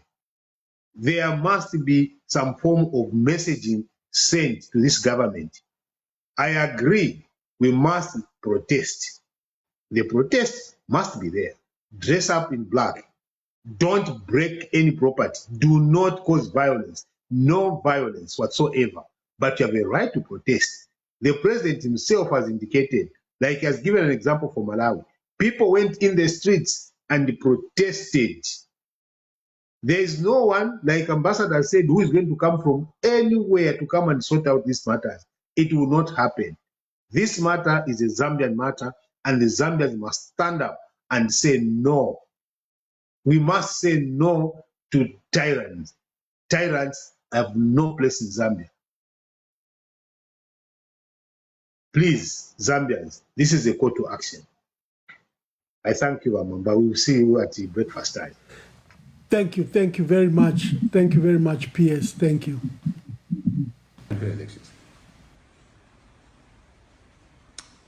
If he wants to prove that there's free and fair elections, we let our petition, our matter be heard, the right to be heard. Let it be heard in court. Let him stop influencing these useless adjournments. Then you can talk about a free and fair election. His election is contested. We're in court. And it doesn't matter how long he delays it. His view is that we will give up. We are not giving up on that. Because he'll get used. Next time, he will just steal the votes again, as he did in August 2016. Somebody will petition, then he will instruct, as he abuses judges, he will instruct the judges to say, sit on the matter. As you know, the court process here, once litigants submit their documents into court, the time and process is managed by the court. Then you just wait and sit for 14 days. A wrong interpretation of 14 days. That is not acceptable. So there is no free and fair elections. Look at the Electoral Commission's conduct. It's a disgraced Electoral Commission. The way Judge Chulo announced the results in Lundas, announced results more than the number of people who voted in Lundas, valid votes cast. The same chairman, and he's still sitting as chairman of the Electoral Commission. He needs to resign. We need a totally independent, and independent Electoral Commission on the lines of South Africa. I think that's what many of us in this region proud that you still have a judiciary and armed members of the judiciary that are able to do what is right for their people. We must be proud of that. We understand they went through temptations, a lot of temptations, and they withstood these temptations. Money, other things we hear were thrown at them. But they understood why they are on the Constitutional Court. Because the judiciary, the courts must be the place of last recourse, where we go to seek justice. Injustices are done every day in our elections. We know it here in Zambia. 2015, 2016, we know it. But in 2016, our matter was not even heard. Yet the Bill of Rights is clear that if a citizen is aggrieved about anything, they have a right to go to court. And any court of competent jurisdiction has an obligation to hear them. It didn't happen in this country. It has happened in Malawi. We're so proud of that Malawi Constitutional Court bench. I hope we can all learn something from that ruling, that you cannot continue cheating the people, the very people that gave you an opportunity to save them, especially in those roles. So congratulations to the opposition in Malawi, and one other thing we learned from Malawi is that they came together. The opposition came together. Here we have some oppositions that are surrogates of the ruling party who are used to abuse fellow opposition. But there, Dr. Chakwera, Dr. Silas Chidima, and others came together for a joint petition to save the people of Malawi. It's another lesson that we Zambians must learn. But more important, it's a Malawian citizen, the Malawian voter, who did not allow their vote to be manipulated. When their vote was manipulated, they showed it. They went in the streets to express their displeasure on how somebody had stolen their votes. They did it for months on end. It encouraged the judiciary. So you can see the point here. The battle, the fight must be fought from different angles.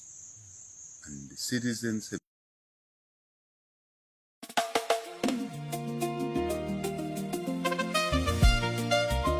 Political and other issues moves fast in Zambia. Headlines scream from every screen, but do you actually know what they mean for you? There is too much noise, too much imposed opinions. You don't need another talking head shouting opinions. You need facts, you need context. You need the truth behind the noise. You need EMV. Emmanuel Mwamba Verified. Welcome to the award-winning podcast, EMV. We cut through the chaos every single day and we bring you sharp, fearless news, reporting and deep dive analysis and special guests. Just the stories that matter, explained clearly. Stop guessing. Start knowing. Subscribe to the EMV podcast on YouTube, Facebook, TikTok, Apple Podcasts, Spotify, or wherever you get the shows. Spend your evening with quality information. This is EMV. This is Emmanuel Mwamba Verified.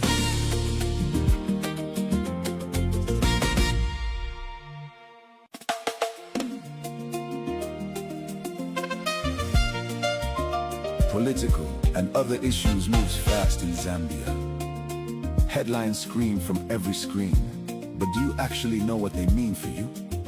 There is too much noise, too much imposed opinions. You don't need another talking head shouting opinions. You need facts, you need context. You need the truth behind the noise. You need EMV. Emmanuel Mwamba Verified. Welcome to the award-winning podcast, EMV. We cut through the chaos every single day and we bring you sharp, fearless news, reporting and deep dive analysis and special guests. Just the stories that matter, explained clearly. Stop guessing. Start knowing. Subscribe to the EMV podcast on YouTube, Facebook, TikTok, Apple Podcasts, Spotify, or wherever you get the shows. Spend your evening with quality information. This is EMV. This is Emmanuel Mwamba Verified.